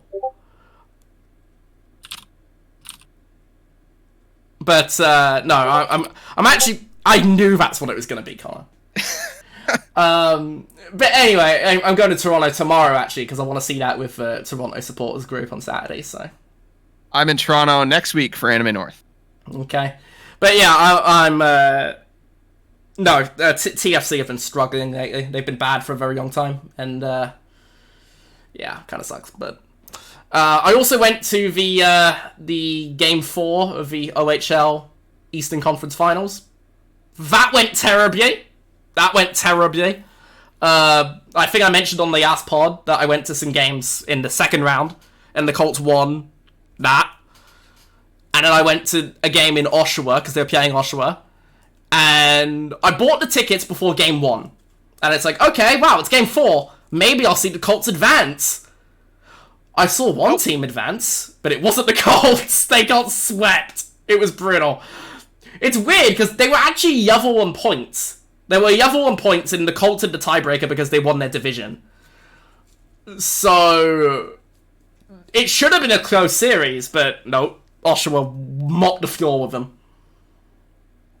It was brutal. It was bad. It was also the same night that the Leafs won their playoff series against Ottawa. And obviously, Oshawa's going to have a bunch of Leafs fans, so it's basically people cheering for the Leafs. And it's like, oh great, I'm miserable, Connor's fucking happy, and I'm surrounded by a bunch of celebrating Leafs fans. Kind of sweet. Fuck yeah. Oh, this Leaps Yavel, in 7. This Yavel in the Astrobot VOD is the worst Yavel in the entire game. Jesus. But anyway, that's all I've been doing. One other thing I did is I did play one game. I played one game, and I'll be quick because I know you've got to go very soon. But I gotta run like 2 minutes. Yeah. Okay. So I'm trying to think. Basically, the only other thing I did apart from this was I did actually briefly boot up Shadows again to do the new mission that they added, like the equivalent of the Lost Tales of Greece, but for Shadows. It was boring and terrible, and it was like 30 minutes long, and I completely wasted my time. But beyond that, basically just Despelote, which is an indie game which I heard of a few months ago, but I kind of forgot about it when I saw that it was out, and it's like, okay, I'll play it. It's a game, it's like an autobiographical game about a kid growing up in Ecuador during the 2002 World Cup qualifying. And if you don't know, that was the first time they ever qualified for the World Cup. It was a huge deal. Which is like, and it's supposed to be like a game about how that affected the country. Which is a really cool theory. And I do want to be... I do want to point out here, real quick, that this is a indie game. It's an indie game made by 2 people, presumably on a microscopic budget. So I don't want to shit on it too hard, because it is... I respect the effort, and I think it was definitely made with real heart and care. I don't think it achieved that goal, though, of being a game about how it would impact the society. I think it was very surface level. It was just, oh, you're a kid, and you kick a ball around with your mates, and Ecuador's doing well, but you're not really paying attention because you're 8 years old. And that's cool. And then the game just kind of ends. There's, like, no real point to it. It's fun. Not really. It's actually kind of dull. Because the actual kicking mechanics aren't even very good. But, alright, yeah, Colin's got to run. So I'm going to very quickly say that, I do want to be considerate. It is an indie game, but I don't think it was very good. There was specifically a point at the end where they dropped the visual style, which, by the way, the visual style was actually very good. But they drop it for a minute, and it's just, it doesn't work at all. But yeah, anyway, need to be capable of doing that. Yeah, that's the thing. It was a cool idea, but they just weren't able to pull it off technically. So, anyway, quick pod. Wrapping up. Next pod, we will do specifically at the very beginning. We'll get you talk about Expedition 33. Expedition 33, unless it happens after the announcements of all the shit that happens. Yeah, maybe we'll have to do a double pod. Yeah, so we might have to double it up. Maybe. I don't know. But I'm going away for the weekend, so we can't do that anytime soon. So yeah, so next pod will be out sometime in the next 4 to 5 weeks. Hopefully. But yeah, good pod. We kind of rushed through some stuff, but we did what we can. Yep. It's always good talking to you. And good podcast. Yeah. Obviously, the big thing for me this weekend is the FA Cup final, because... And the big thing for me is watching the Leafs lose in 7. 6. You're not getting to Game 7. You're not getting to Game 7. If you do get to Game 7, yeah, it'll be overtime. If you do get to Game 7, it'll be overtime. Overtime loss at home. But no, Cats will wrap it up tomorrow night. Go Cats, go. All right, bye everybody. Peace out, everyone. Have a great one.